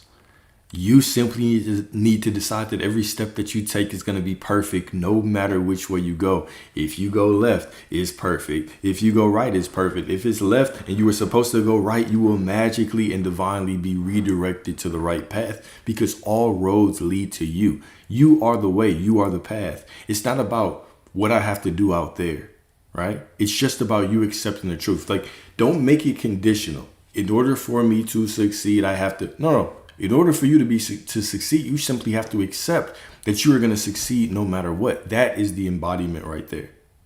That's the embodiment. Now, if a situation calls you to walk into that quote unquote full embodiment of only taking that one path, do that. But don't make it conditional. In order to succeed, I have to fully quote unquote step into only this role. No, you're going to succeed no matter what. If it's called to you, if the situation presents itself to you, and now you want to step fully in that role, you do that. But you're the magic here. None of this has to be conditional, right? You're not going to get drugged down by other people. You don't have to try to do something to take one path over the other right now. If you don't have to make the choice, you don't have to make the choice. You can continue to walk down knowing that everything is going to unfold divinely and perfectly for you. Okay. Makes sense? And I just had one more question based off something I heard a woman before me, not the immediate one, but the woman before that. Yeah. Or two women before that. She was talking about a man in her life. So, well, I'm bringing this up to say I've always had like this childhood dream, I guess call it a desire, where it was like this empire that I'm building. I'd love to do that with a partner. I'd love to be able to have common interests in our career and build it together, because I feel like it's just so, I don't know, it's kind of like a little fantasy to have that foundation early on than to like go get rich and then meet somebody at the top. But it can happen in both ways. Yeah. I'm saying, so there's this friend of mine I've been knowing for a very long time, like 8-9 years, but I don't know, like all of a sudden, like it just seems like this, I have this like inclination to view them differently than just a friend. And when I look at like all the boxes, he does check these boxes of like, okay, same industry, foundation, we're from the same city, we've been knowing each other, all these things that seems like, wait a minute, was I supposed to be perceiving you a certain way this entire time? Were now you? I understand awareness expands as you expand. So you know how they say like, oh, it was in front of your face the whole time. You know how they say that. But when I heard the girl before me talking about, like, she was saying that what if she just said like, oh, I am the center of his life and all this. I never thought like, are you telling me like, if you just think that about this dynamic could change, like from friend to like, I never thought that. I thought that you had to also, like, they have to choose you as well. What about free will? Oh, yes, free will is an illusion, right? You do have free will, and they have free will, but their free will has to match your assumption. Now, we could get into parallel realities and all of that, but to keep it simple, in this reality, you are the only one with free will, right? So even the people that are judging you and saying that you should go on a certain path, what are they doing? They're just mirroring back your own judgment of yourself, being indecisive of which path you should take, right? This person that you have looked at for a friend, you have assumed the truth that they are just a friend. They have continued to mirror it back. And when all of a sudden you assume the truth that you are the center of their reality, you are the air that they breathe, right? You are the oxygen in their oxygen tank. When you start to accept that as your truth, now all of a sudden their eyes will change, their assumption. You will realize that people are simply vehicles carrying your assumption, right? So play with reality. Allow yourself, give yourself permission to have what you want. Tell the story of what you want. Allow that to be your truth. So no, no one has free will. Free will is reserved for you.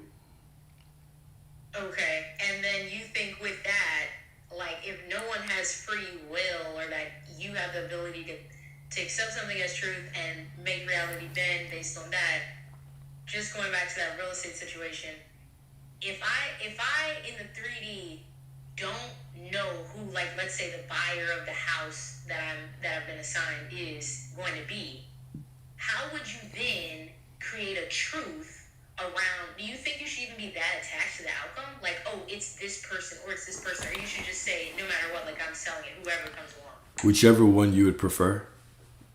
There's no, you don't, I mean, there's not one way or the other, right? You are the way. So which one would you prefer?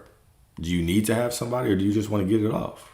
I would say, me personally, listening to this from the outside in, I would say, well, I would just, yeah, if it sells, it sells. I just trust that it sells. Because sitting there applying on one person, Yeah. it seems like it's better if you just open yourself up to everything. Yeah, that would be my opinion, but you could do it either way. So yeah, you get to choose how you want things to be. There's no specific way that you have to do it as the source of reality.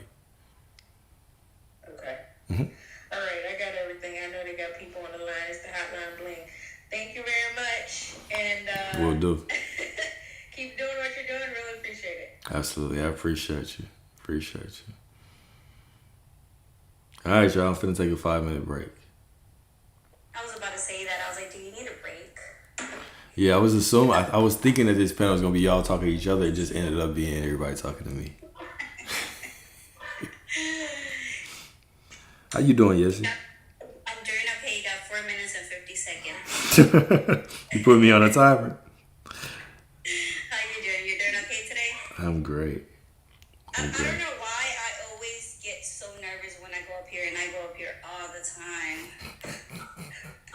I don't know. I don't know either. Why do you get nervous? I don't know. I don't know. There's nothing to be nervous about. Exactly. Them dogs going crazy back there. Yeah. Well, I'm glad you actually recognized today that it was the dogs, because you're always questioning what's going on. Oh wait. All right, I'm about to go grab something. Alex, are you doing the 30-day challenge for yourself for the fruits? Yeah. I am. How's that going for you? I kept wondering that the other day.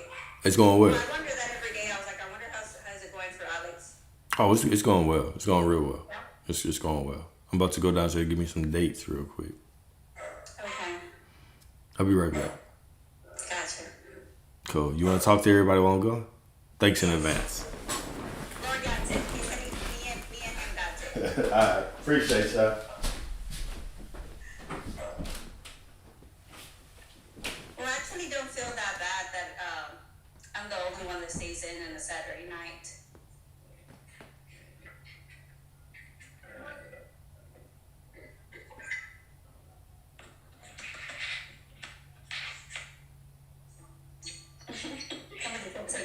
Yeah, oh my god.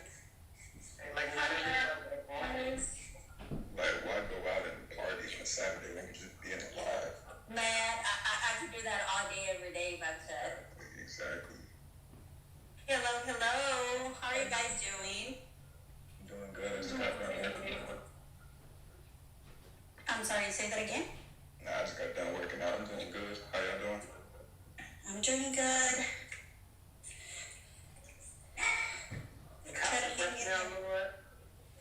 No. I still ain't caught my breath. I ain't gonna lie. I'm talking about he started to really beat up, and then was like, what was I saying? I'm like, no, you don't have enough oxygen, baby. Just hold up. Honest, cause like I just got off the treadmill and then 30 people wanted to call me at once, so I literally was out of breath. Then I forgot what I was talking about.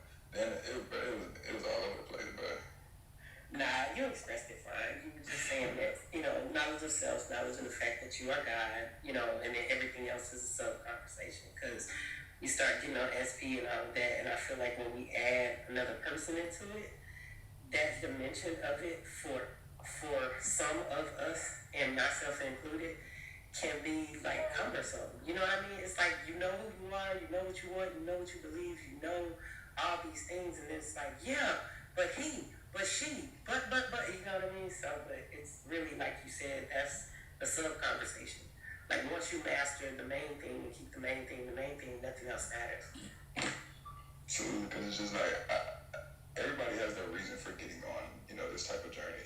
Everybody has their reasoning, so it's kind of like I don't want to downplay anybody's reason, but like at the same time, all of the things that he kind of like goes into subtopics about are being expressed from the knowing of, hey, we're source, hey, we're you know what I'm saying. So it's like if you can grasp the first thing, then everything else will just fall in line, and I think that's like what works for me the most. So I was trying to get that across before I ran out of breath. You did. We got it. We heard what you said. We heard what you said. I appreciate it. Because as I'm sitting up here listening, I noticed like everybody's question is basically a different version of each other's question.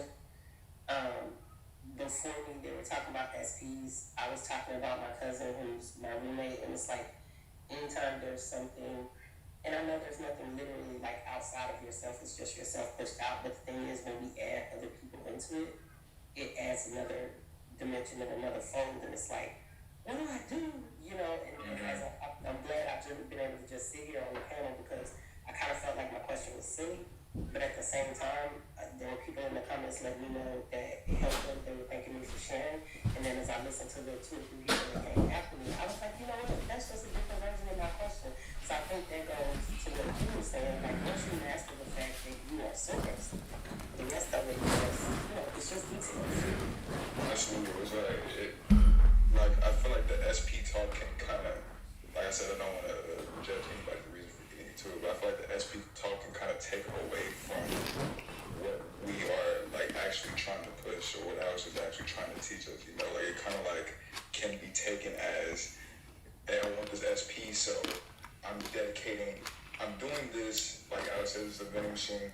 I put this in, I get this out. Hey, I'm doing this because I want my SP, so I want them to be in my world, so let me become the God of my reality so that they could be in my world. So it's kind of like taking the power away when Alex is trying to give us the power back, you know what I'm saying? So it's like, I be trying to like make sure that we all just baseline agenda your source. Like, if you want your SP, it's you're gonna get it because your source, not you're getting it because like I'm doing this, so I can get my SP. Nah, I'm getting SP. Like you're God. Why? Okay. So because the SP can be thrown in with the money, cars, clothes, jewelry. Exactly. It can be all in a pile. Like he said, it's a vending machine. But he was saying that to someone before I ever came up, and he was saying he asked the question, "What's the difference between me deciding that I want something, deciding who I am, and I want this thing, or me doing it because I want this thing?" And that's what you're touching on right now, because once you master the fact that you are source, it's like everything else, like I said, it's just details, it's shots, it's, but whenever you add another person in there, for some reason, as humans, our mind just seems to go kerfuffle, because I know mine did. I know who I am, I know what I'm capable of, but I added that other person in, and it's like, wait a minute, I gotta prove this, I gotta do this, I gotta do it, and remember, I said, I have to do this. I put that on myself. Right, no one else put that pressure on me but me. So again, I'm still source. Exactly. Like you still made it a clear thing that you have the power, And like we were saying, like you could look at some people like I said, they're us pushed out, So that person that's asking you for the rent, hey, when you gonna have the rent? I don't know what you're talking about, all that sort of stuff. When you gonna have the rent? I need the money. That, you know what I'm saying? Like she could say that, and that could just be part of you that's questioning, hey, do I really believe this? Do I really believe that I can get the money on this day? Do I really believe that that could be the part of you that she's in by? You know what I'm saying? So it's like you can see it everywhere. You see it everywhere, but at the end of the day, no matter what you see in your reality, you still know. And I'm glad that you know, like, that your source. You know what I'm saying? So it's crazy. It's crazy. It's definitely a crazy thing to like notice. It's interesting to me to watch the process of all of us remembering, and I think that's why 128 people here going and coming still. But I feel like that's why we enjoy conversations and chats like this, because it is an interesting concept, and it's an interesting process to watch how I remember this way and you remember that way, but yet and still the whole thing is just to remember. Like you said, you are source. This is what we're here for. So, but the process, man. I'm a third party observer in a lot of ways of even my own life, and it blows my mind sometimes, because I'm like, how could I know this on a Tuesday and then doubt it on a Saturday? Like, and again, the doubt doesn't exclude the knowing. It's just part of what you believe, which can change from day to day, but it's still interesting to me. And I like the way that Alex breaks it down. Right, yeah, absolutely. Like it's because of resources, infinite ways to get to what we all know, So however it works best for you, like it's your truth. So it's whatever works best for you. However you can remember, even if you doubt it, there's gonna be times that you doubt it, but you still know at the end of the day. That's the beautiful thing about it. We all know. It's just like you said, we're at the edge of the mountain. Just jump. Yeah. Fuck the parachute, honestly. It's kind of like train wheels, though, Lord. I need my parachute. Don't play me. You go freestyle. I need my parachute. Look, if you want to know what they call it, parasails or whatever. Put on your back. But I at least want one of them. Just look, give me my train wheels. Nah, I feel you. Shit, I'm the type of backflip on that. Like, I'm the type of get a running start, do a front flip, back flip, 360. Like I'm going crazy in the air. Like I just and I know it's not as easy for everyone to do that. So that's why I still be saying you gotta give yourself grace. It's gonna come to you, and it's just that faith. Yep, and my grace is my parasail. I'm gonna stay in my lane. So you can have a parasail, you can have a parachute on. You might not pull it on the way down, so you might be good. Right. Mm-hmm. But it's not security blanket. Exactly. Alex, Aaliyah pointed out your jeans. We want to see them. You never wear jeans on the lives. What's going on today? What's the special day? Is your SP on the live today? No. She was on earlier and she jumped off. Okay. Way earlier. She was doing Earlier? her own live. Is there her own live right now? Okay. Look at me dropping all these hints. Let's see who's a detective. Let's see how much detective work y'all do. Okay. No, I'm just playing. I've worn jeans before. I always wear these jeans. Not too often, though. No, not too often. Yeah. See, we were paying attention, Alex.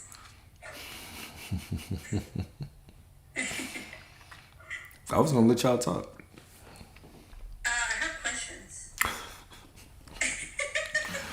All right, what's up? Let's go. I know you can get, if you're not done eating, I'll wait, but No, I'm cool. you know I always have questions. Yeah. Alex, I always wonder, would it ever stop the day that I stop having questions? Would I ever get to that day? I hope so. Jeez. I hope you all do. That's the point, right?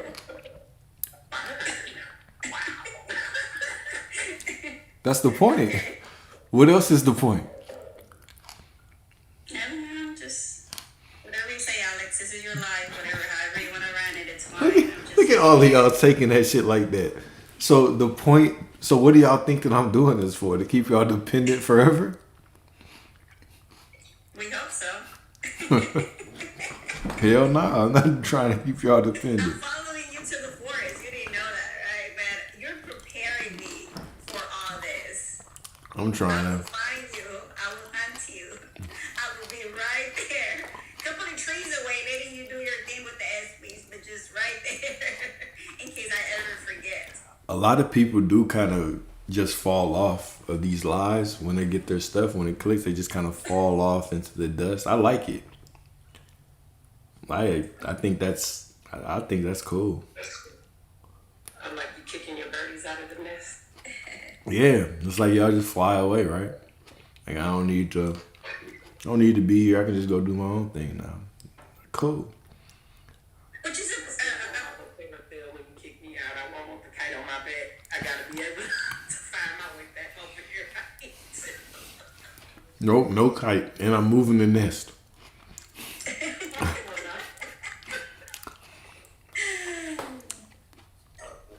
will still follow you, Alex, though. It just, there's no way I can forget about you. Appreciate you. So can I ask? Damn, I don't know. You have some on your beard. It was that damn tomato. Look like you're enjoying the food, Alex. That was wild. That was wild. But go ahead.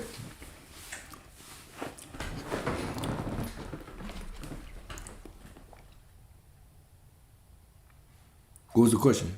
Did you ask me something?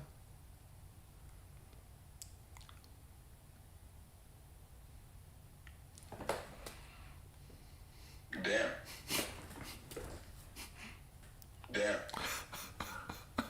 Yes, he just jumped. It must She jumped for real. for real.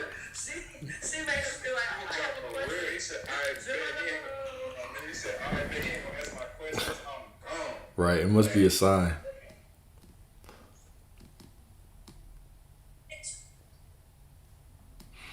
I bet I didn't even see all these requests just sitting right here.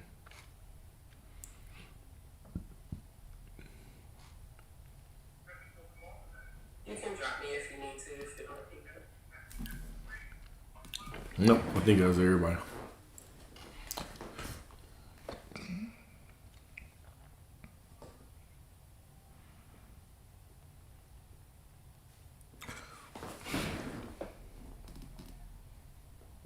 How y'all gonna all be up here and not say nothing? Speak, I'm not talking. Nobody's talking. I love to talk now. I can talk all day long about the same exact thing that he's talking about, manifestation. I didn't know. I just respect and just give respect. That's all. Nah. And everybody on the panel. Nah, no respect needed. Go on and get it out. Okay, Alex, I guess I need some respect because I was not done with my questions. So hold on there. I'm going to have to step up here. Yes, there's respect needed here. I still got 3 questions to ask you, Alex. What is going on? All right, go ahead. Come on, Alex. Go ahead. Ask away. So the other day you were talking about time on a live, and you said, what if, whatever we were wanting to get will take up to 6 months, right? And you made it into the point where it was supposed to get triggering, but for me it wasn't. For me it was kind of like, okay, well, I am still holding complete whether it shows up in the 6 months or not. But what I came out to finding out at that moment was that I felt comfortable with like 6 months. Like, what you mean? I've been here longer than 6 months. Like, that's cool. But I didn't like the fact that I was comfortable with time, with taking a long time because, quote unquote, I've been on it for a long time. So I'm like, hold on here. I was like, okay, what's going on here? Like, why do I feel comfortable with 6 months? That's a long time. So you're judging yourself for answering the question correctly. No. Just the fact that I was comfortable with the amount of time it could take, So? 6 months. And I'm just like, why would I be okay, with it taking 6 months? It shouldn't take that long. Yeah, see, you're making an imaginary problem. And you're judging yourself off a problem that doesn't exist.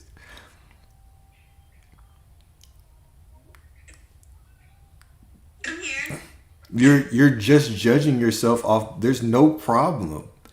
You're just finding some way to judge yourself right now. You just go ahead. Sorry. I just felt like I was taking a long time was okay. And I mean, I just because. It is okay. It is okay for something to take a long time, a short time. Now, yesterday, it is fine. That is fine. It's perfectly fine. It won't take that long, but it's perfectly fine. Accept that, right? Because you've chosen this identity, and this is who I want to be. This is who I desire to be moving forward. That's it. So I want you to really. What Lex said, it feels like I was settling for it. Like, okay, No, cool, 6 months, cool. no, you're not That's selling. kind of what it felt like, kind of what it felt like. Like, am I settling for, like, it taking this long? Like, why am I so comfortable? Like, oh, if it takes 6 months, it takes 6 months. Like, well, how am I, I'm not even triggered about this. So let's take a step back. All right. Okay. Let's because really you're in a lose. You've just created a lose situation for you, because if you had been uncomfortable with 6 months, that would have been a problem. Now that you are comfortable with 6 months, it's a problem. So at what point is it not going to be a problem? What answer could you have given that would not have been a problem?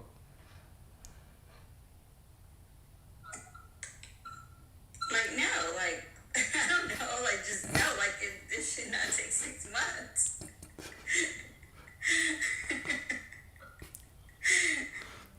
Yes, yes. Every time, I'm gonna be honest with you, okay? Every turn on this journey, it's you just judging yourself. It's you thinking that there's something that's not right with the way that you're thinking or feeling or seeing. It's always a judgment. You're constantly stepping into this thing and judging and trying to find problems, trying to find things that are off or that you need to handle differently when there are no problems. You know enough right now. You've seen enough. You are enough. There are no more problems for you to solve. There is only you accepting that there are no more problems for you to solve. The last problem for you to solve is the acceptance that there is no more. There are no more problems for you to solve. And then flowing through life from that understanding. Because if you really start to take a step back and look at kind of, the judgment that you just made, there's not a correct answer that you could give that would not have you thinking like, why would I think that? If you had said, well, one day, well, is it being impatient? It's you're gonna slide the scale down, and 6 months is too long. 3 months might be too long. Why am I comfortable with that? 1 week, well, am I doing it conditionally? Should I give it some more time? Am I truly being that person or that identity, or am I not? So no matter where you slide this scale, there's always going to be something. The point of that question was just for you to understand, are you putting on that identity indefinitely or just temporarily? That was it. Everything after that is just going to turn into a judgment. And you're absolutely right about that, because sometimes I even come down to, like, am I really one of Alex's favorites? Like, he's just really not pointing out shit to me. Like, is there anything that I probably needs to be a little bit more harsh with me and just tell me straightforward, like, stop or this and that? But then I'm like, no, stop. When am I not straightforward with you, Yessie? I know, and you always are, and I always ask you to do so. So yeah, that's all it is. It's this constant kind of reaching and finding, trying to find something that's wrong when there's not anything wrong. There's nothing to find.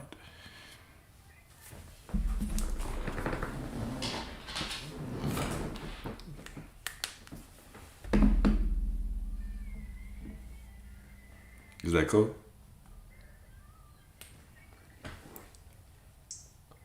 I'm excited to hear Yessie's 2 new questions. I'm not. It might be more judgments, but I'm here for it because Yessie, I thought that was a really good question. I'm still really glad you asked it. No, I am as well. Yes, she does ask good questions. I think her phone, something's going on.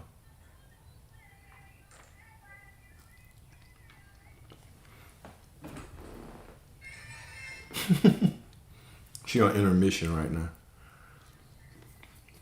In the meantime, anybody else? What's going on? Oh yeah, there she is. She's like, what's going on? I feel like there's some you guys can't hear me. I don't know if it's my Wi-Fi. I don't know. But anyways, Alex, based on the question that I had asked you today, you know, sometimes I feel like I want I want to keep listening to everything you say and whatnot, which, you know, I need to come down to accepting that I know enough and I know it all. But I guess what will be the line where it's like I still allow myself to keep evolving in consciousness without be like, oh, well, I just know it all already. I just know it all. Let's answer this question together. Okay? If you were God, then how would you answer this? If I was God, how would I answer this? Mm-hmm. How would you balance? I know what I needed. I mean, I know what I need to know at the time. Okay. And you still do you think you would still have a desire for information? Not at the time, but I feel like maybe as time goes by or stuff keeps happening, my consciousness will keep evolving, right? Right. So you would be constantly trying to get more and more information, right? Just because that's who you are. I would keep trying to get more information, you're saying? Yeah, that's who you are, right? No, that's not what I want to be. No, not right now. No. All right, cool. I mean, I want it to naturally happen without me actually thinking that I need more information. But of course, I don't want to just stay stuck into like limiting beliefs or limitations, I guess. Okay, cool. So you would simply decide to stop seeking. If you were God, you would stop seeking. You would just know that you knew enough right now. And if situations came up that allows you or cause you to want to find certain answers, then you would do that. And I would kind of be part of like still allowing myself to keep evolving into this. Exactly. So what's stopping you from doing that? No, it was just like a question. Like I'm not saying there's anything stopping me or anything, but it's just like it was just a genuine question. Of what is the fine line? I'm sorry? The question was, what is the fine line, right? Yeah, just like, Gotcha. you know, like I don't want to be, you know, just kind of like, I don't know, I just don't want to have limitations. Gotcha. That's the fine line. The fine line is what you just said. It's you decide that you don't need any more information, and when you're called to look at more, you go and look for more. But what I would tell you even further than that is decide that you have the information and then stop judging yourself for listening to more information. Just do it for your own expansion, but don't accept it as a truth that somehow if you miss 5 minutes of a discussion, or if you miss certain content, or if you don't watch for a day, you're somehow setting yourself back, because you're absolutely not. Okay. One last question that I had, Alex. So the other day I was conversating with someone, and we were talking about relationships with partnerships, and I said something, and he was like, "Look, like I love to hear what you say. And I know, like you imagine everything to just be perfectly fine, like just perfect, but not everybody's like that, right?" So whenever he gave me the response, it made me kind of just think about the fact how you always say, like, everybody's an empty vessel that are just reflections of what you think. But in reality, I really didn't think what he was thinking. Like, it was like, no, to me, it is very possible that I can have this type of relationship with any man. You know, like, I don't think that whatever he was kind of trying to make me understand at the time, it's what the external world goes by, right? So I'm just like, okay, you say everybody's an empty vessel. He's saying something opposite of what I believe. But so how is he being a reflection of me if I truly just don't believe what he's saying? Do you believe that everything that you see in all of reality is a reflection of you? Everything. When you turn on the news, do you think that that's a reflection of you? No. All right, so not everything, right? So certain things just show up within consciousness because everything exists within consciousness, right? Right, but this, I feel like this is a little contradicting because it's like, oh, everything's you pushed out. There's no, you are reality, you are everything. And now it's like, well, certain things are not. So then what it's... Well, no. Everything is you because you are God and everything exists within God, right? So you are God. Everything exists within God. I want you to start thinking like this, right? The people that you're around the most are going to be the most, are going to be the people that reflect you the most, right?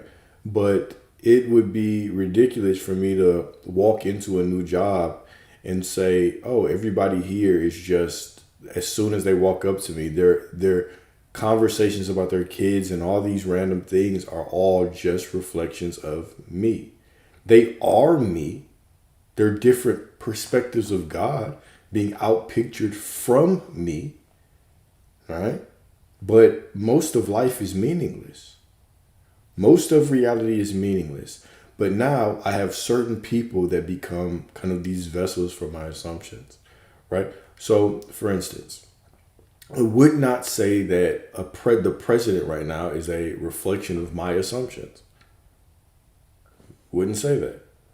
For some people, it might be. For some others, it wouldn't, depending on how closely they are to the story or to politics or whatever the case may be, or to him in their personal life.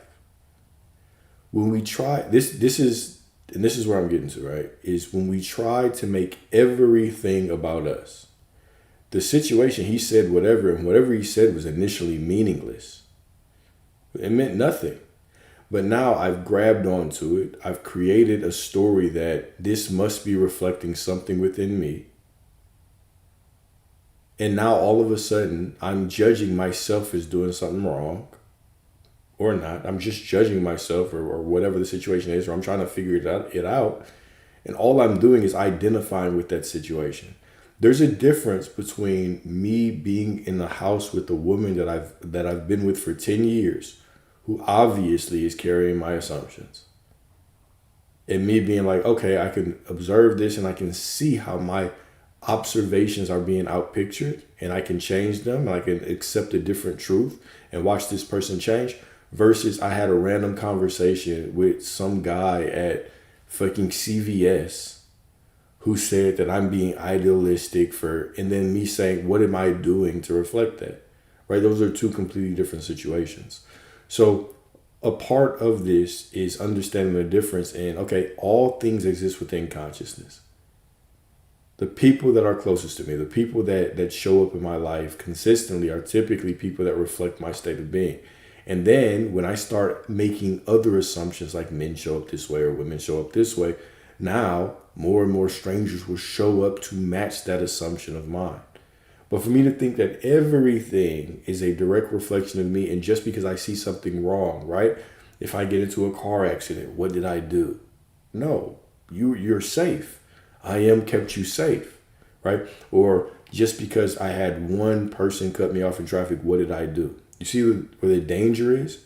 When we start taking neutral things out there and identifying with them and then creating a story around them. When everything is just meant to pass, and even those things that you don't like are just meant for you to choose what you want. Choose what you want. Don't make an identity out of what you don't want and try to fix something that is absolutely meaningless. Which I did that. I did. It just, whenever he said that, I did question, but I was like, no, well, I get to decide how I get to experience my reality and my relationship. He may think that, but I decide how mine's go. After, of course, I had a little doubt on it, I went into that, but it was just kind of that question that came up. It's like, okay, well, you know, like if he's an empty vessel, then why this? But I feel like I did, because I feel like I have been doing that where it's like, certain stuff will show up and I'm like, okay, well, this is showing up, but this is an opportunity for me to choose what I truly desire based on video. Yeah. So it's all me.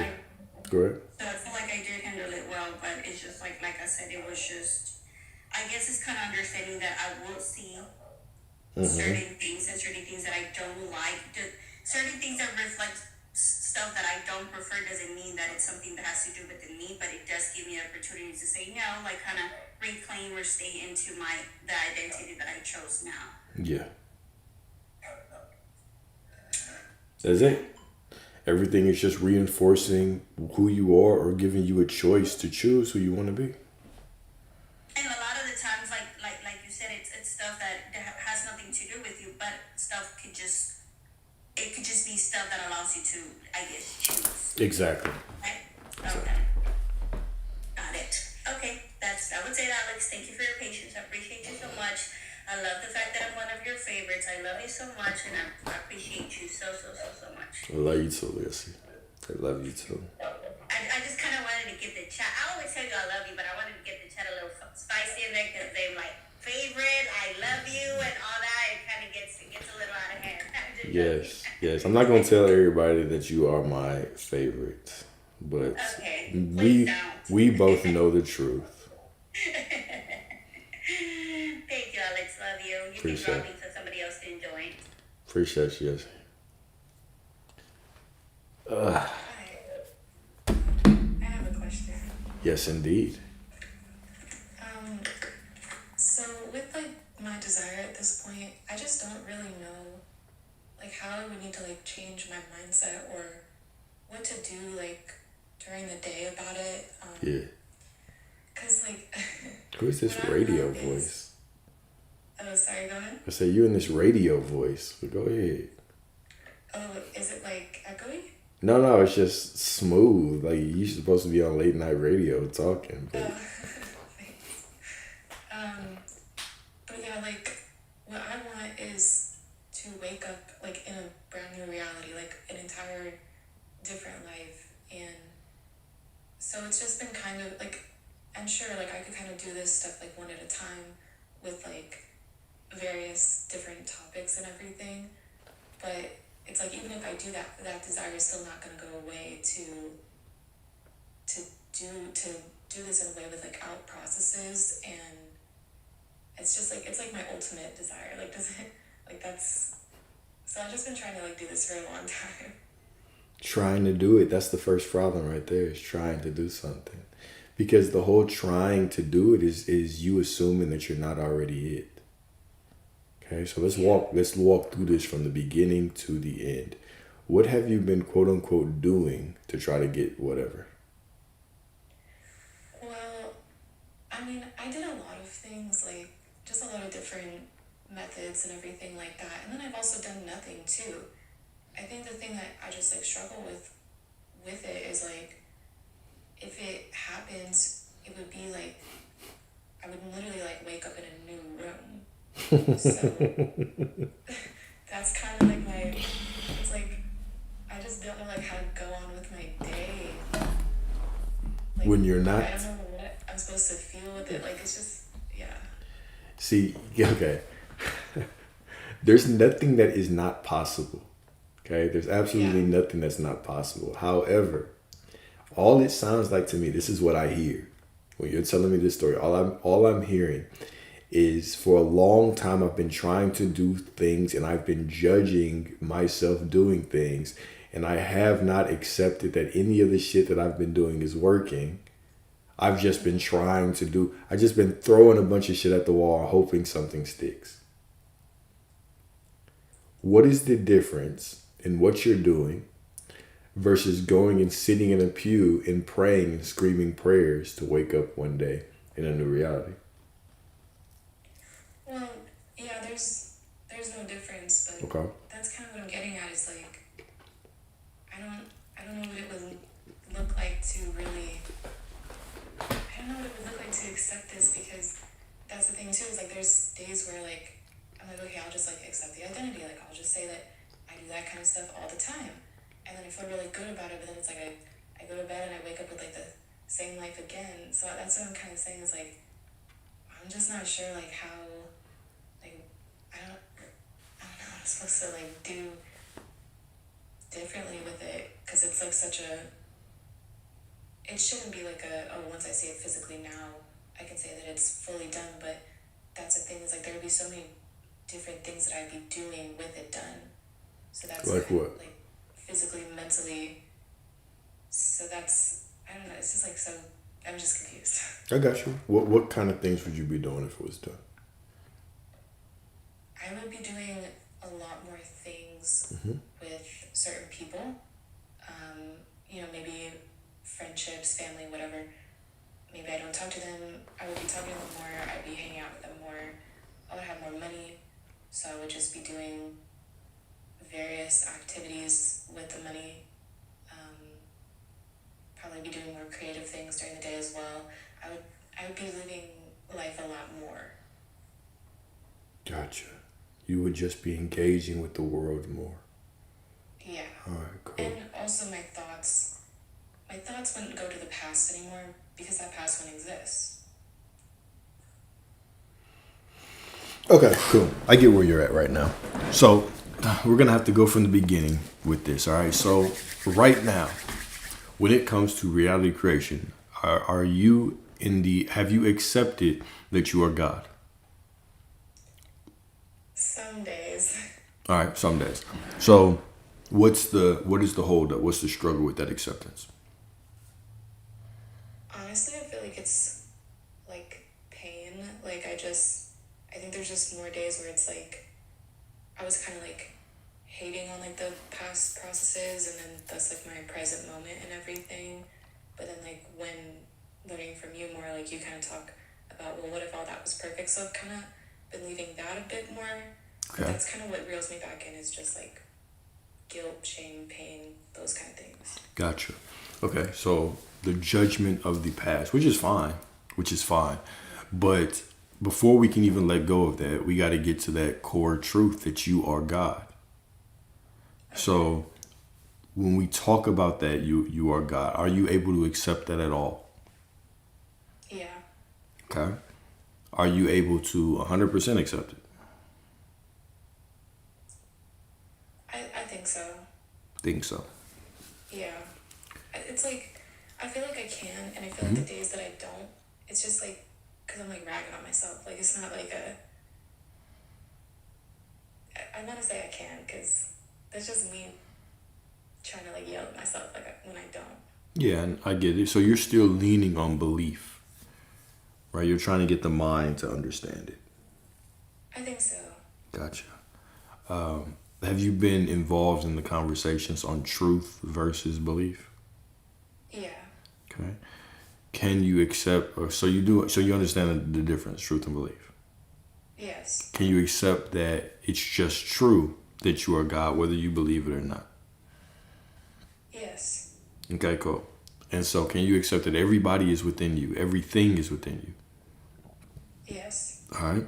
Now, if everything is within you, how do you decide who you want to be from that point of power? I guess I would just decide that I'm already the me.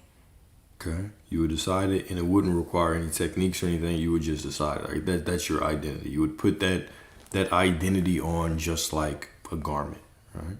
Yeah. Okay. What would that feel like right now? I guess I really wouldn't care anymore. Okay. What if you did care?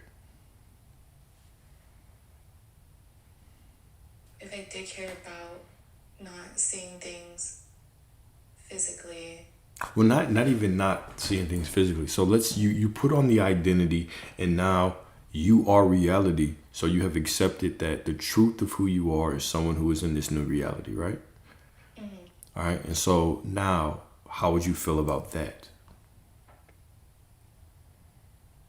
I'd be really happy. Okay. What if you're not really happy?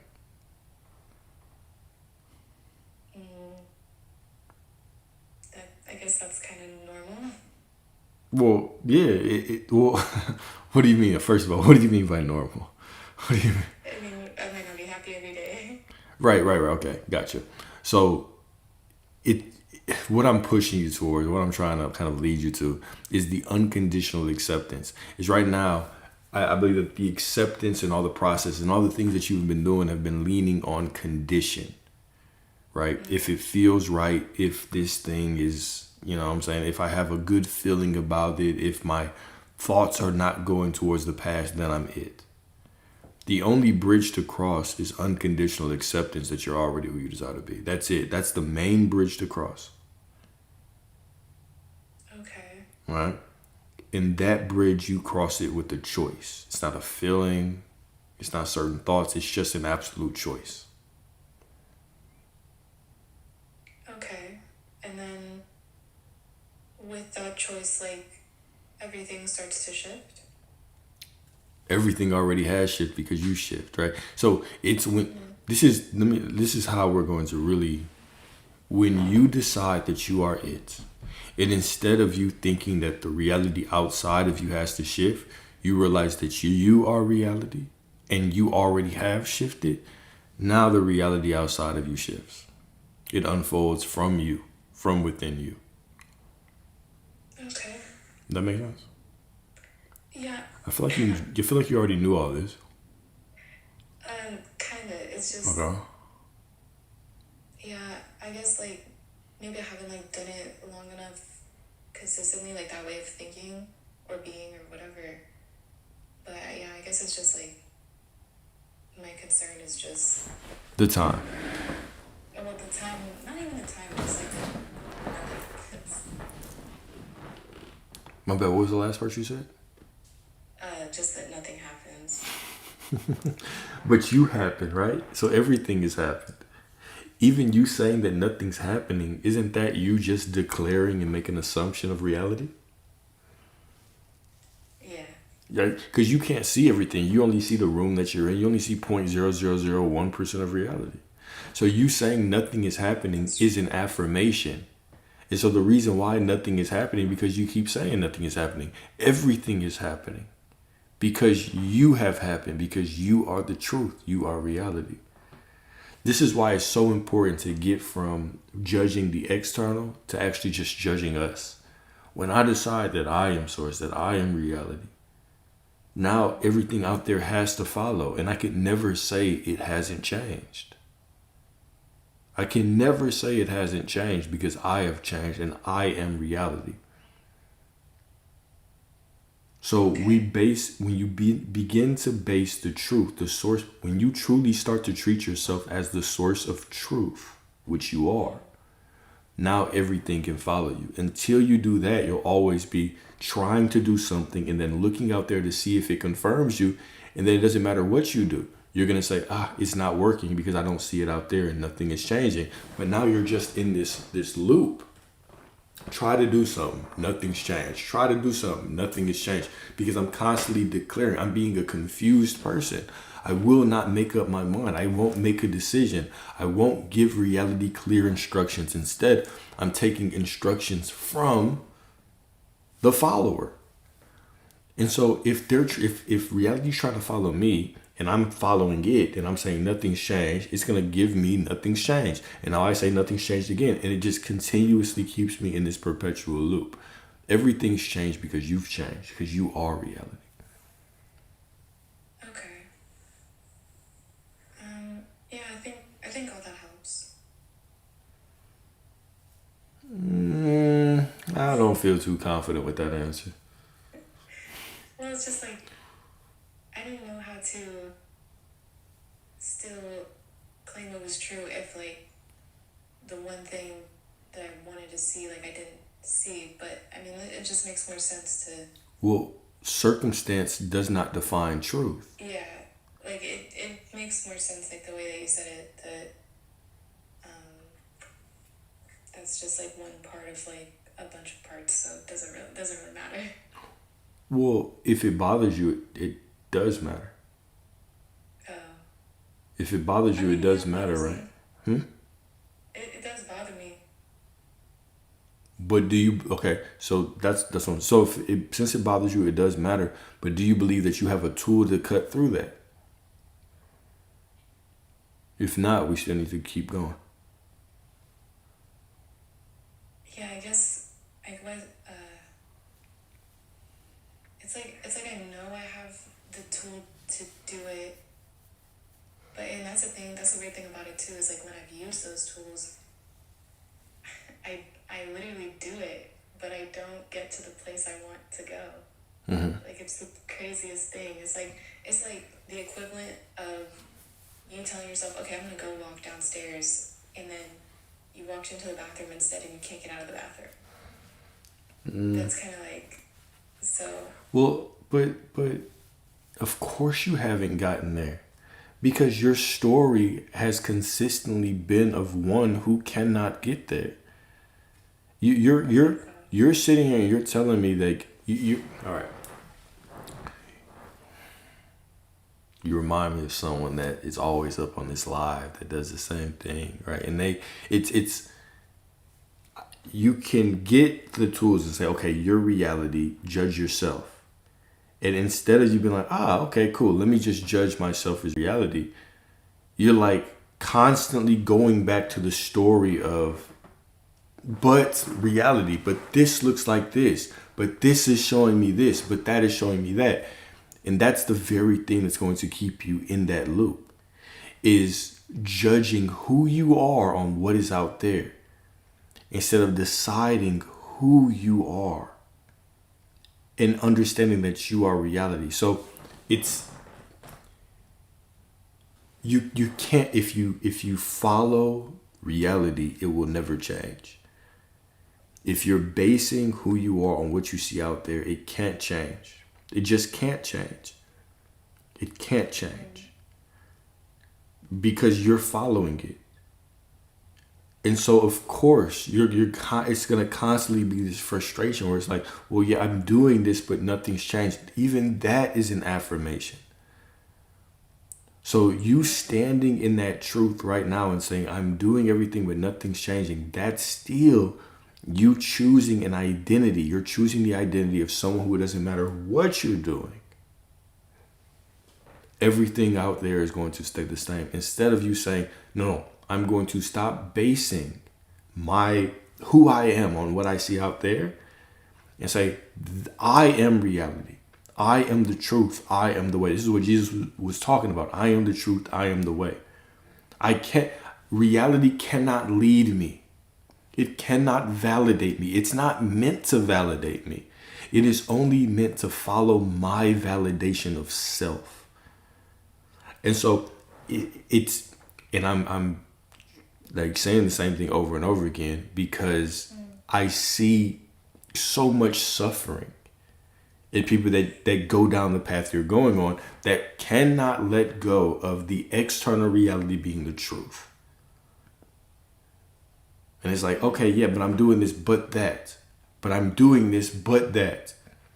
And so there's these two stories. One story is that who I am right now and the reality that I'm in this moment, surrounded by God, is never enough. It's never enough that I have all of this around me. My life will never be enough until I get something out there. That's number one. And then number two is I am not the truth. I am not reality. That out there is reality. So I'm constantly behind, right? I'm constantly behind because I'm telling these incorrect stories about myself. Okay. So now we have to go back to the truth, right? The truth is that you are already divine. You are already God. You're already everything that you desire to be. You're already perfect. You're already prosperity. You're already love. You are already this new reality. Everything that you want, you already are it. The only thing to do next is to accept that truth. And when you accept that truth, you begin to judge yourself as reality. It is done because I am done. It is done because I say so. And reality must follow me. And then you give reality permission to be whatever it is, knowing that it's absolute law. It must change to meet you unless you say otherwise. What would be saying otherwise? It's not working. Shit's not working out. It never changes. It is this simple, yet we are the ones that get in our own way. Okay. Yeah, I think that makes more sense.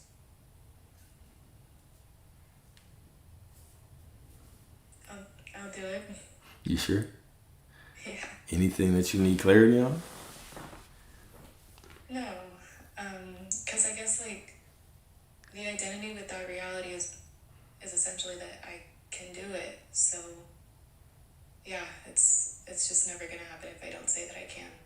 Good. Pop quiz. Okay. All right, cool. So, boom. You have accepted this truth, right? This is you.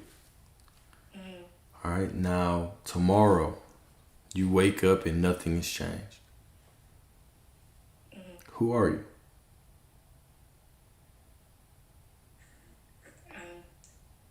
Well, technically I'm Source, but I'm still the one that did it. Okay. Doesn't matter. Okay. Now you feel down about that. Your mind says no, you're not. Nothing's changed.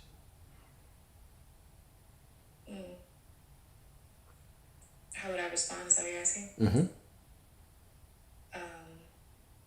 I just wouldn't respond. I'm tired of responding. I don't care anymore. What do you accept as the So truth? annoying. What do you accept as the truth? Not that. Good. I Right? accept my own truth. Exactly. There we go. So that's the point that I'm getting to, right? Is no matter what the mind chatter says, right? If it's for you and it believes, good for it. It's on the right side. If it doesn't and it doesn't believe, that's fine. I've already accepted my truth. This is what it's going to be. Right? Okay. If the emotions are good or bad, whatever. If the body rejects or accepts, whatever. You are the truth. You are the truth. Okay. Yeah, I think it all makes sense. Good. Good. Thank you. Absolutely. Thank you.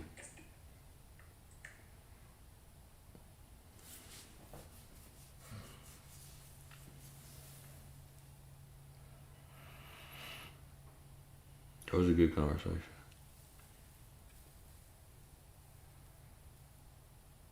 Said, fuck it, we ball whether we feel it to be the truth or not. Facts. That was a good one. Let's see how much time we got left. It's almost midnight, you feel me? Okay, so hi, how you doing? It's my first time here. I'm good. How you doing? Absolutely amazing. Perfect. I see you ain't got much time, but I just wanted to acknowledge it was absolutely amazing to see the man manifesting and helping people learn this thing. I never thought about doing it the way you're doing it. I usually manifest for them versus teaching them how to do it. That's funny. It's You're wild. You got more patience than I do.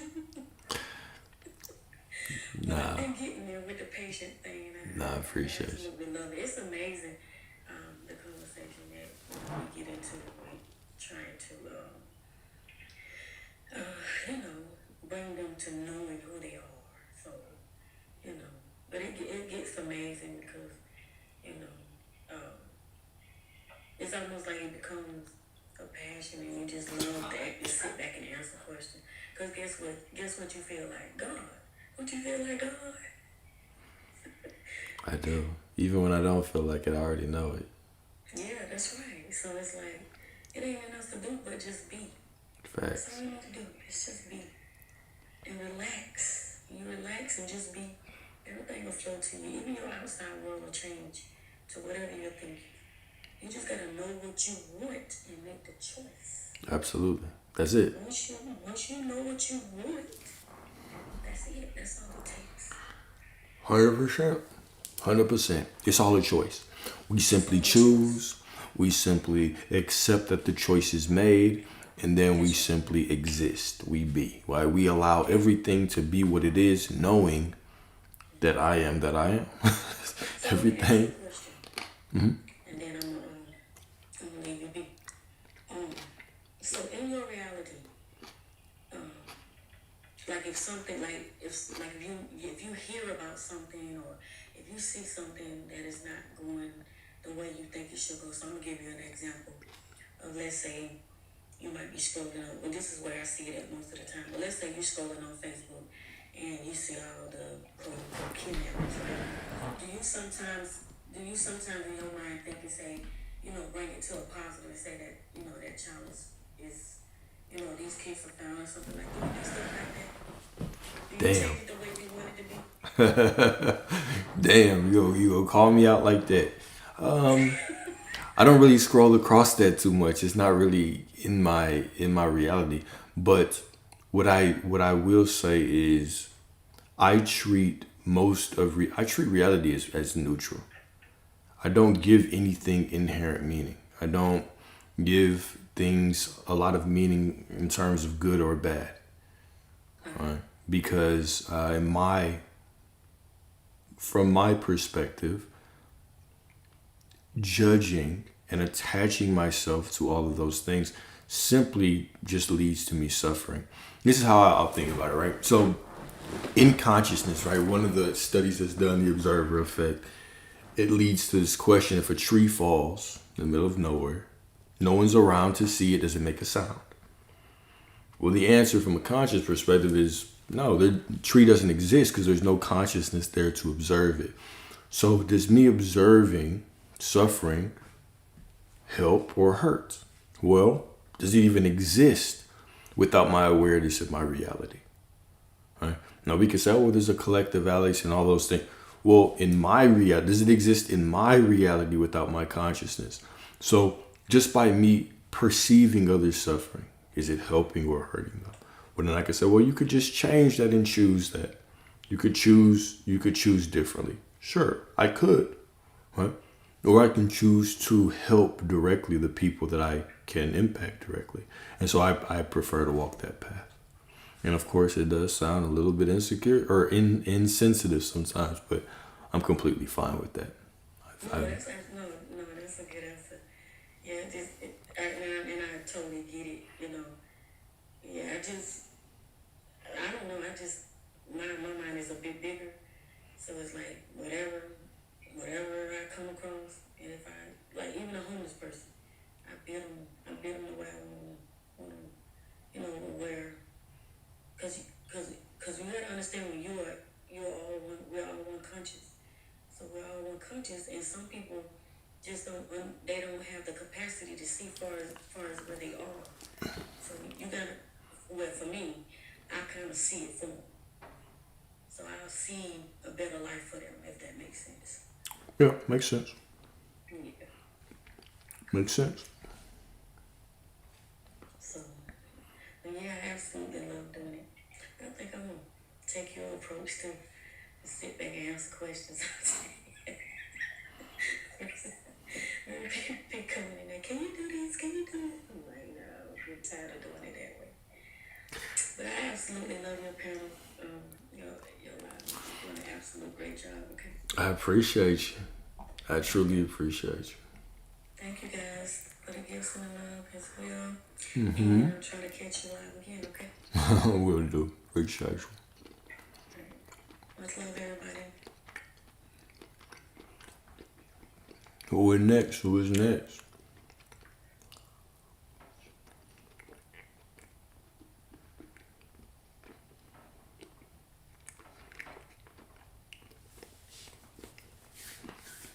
Oh, none of y'all. All right.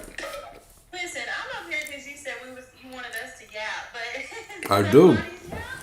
I keep trying to get y'all to talk, and y'all don't want to talk. I'm just here. I'm waiting on something. I'm just here like, It's cool. Let me give y'all a prompt then. Oh, you gonna say?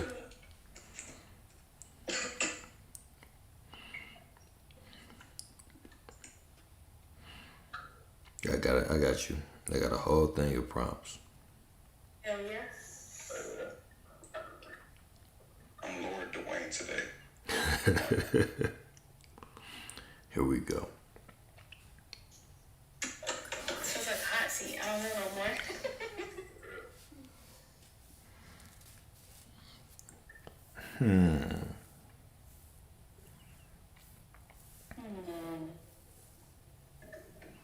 All right, we got a question for y'all. Here we go.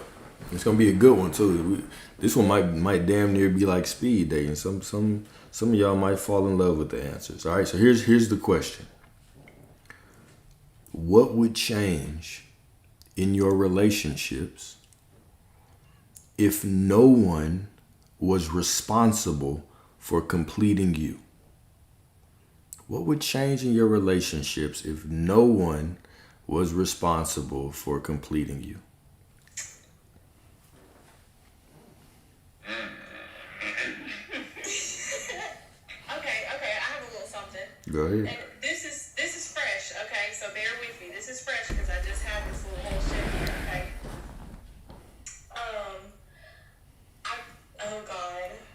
I mean this with love and light, but I do truly feel like once that clicks, you just don't, like, you're a bit more picky about what you deal with.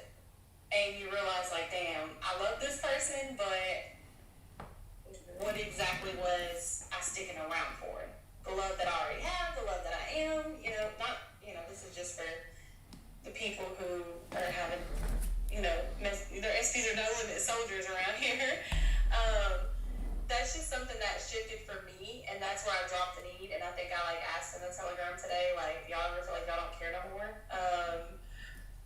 And I just genuinely don't. The need for it dropped. I think that's the biggest thing. It's the need for it dropped, and now I can love you for who you are presenting to me. I don't have to change you or hope you can be this because, I don't know if I'm wording it right. It's just a shift that I had yesterday, so I'm only doing what I got. But I just feel like that need to change them or view them differently kind of drops a lot. For me, it did at least. Mm-hmm. Your turn, Lord.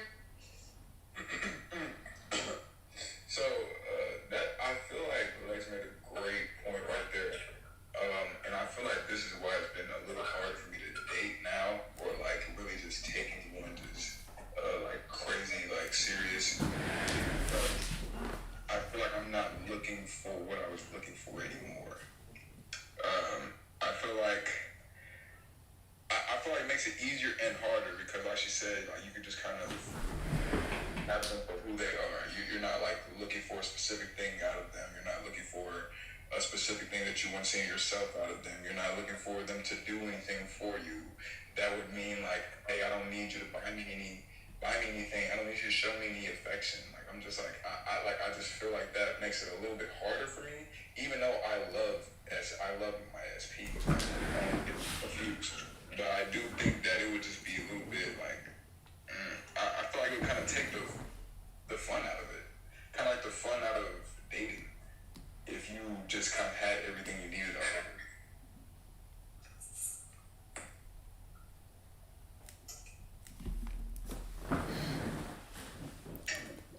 Beautiful. But I forgot the question. No, I know the question, but I forgot what I was going to say. Somebody else chime in. Yes, yeah. Y'all spread the wealth. You want me to repeat the question? A-Time wrote it in the chat. Okay, I can answer. Go ahead. Okay, I see where A-Time wrote it in the chat. It says, what would change if nobody is responsible for completing you? I feel like that's really, how the game goes already. I feel like when you go into any situation already knowing yourself, feeling whole and complete,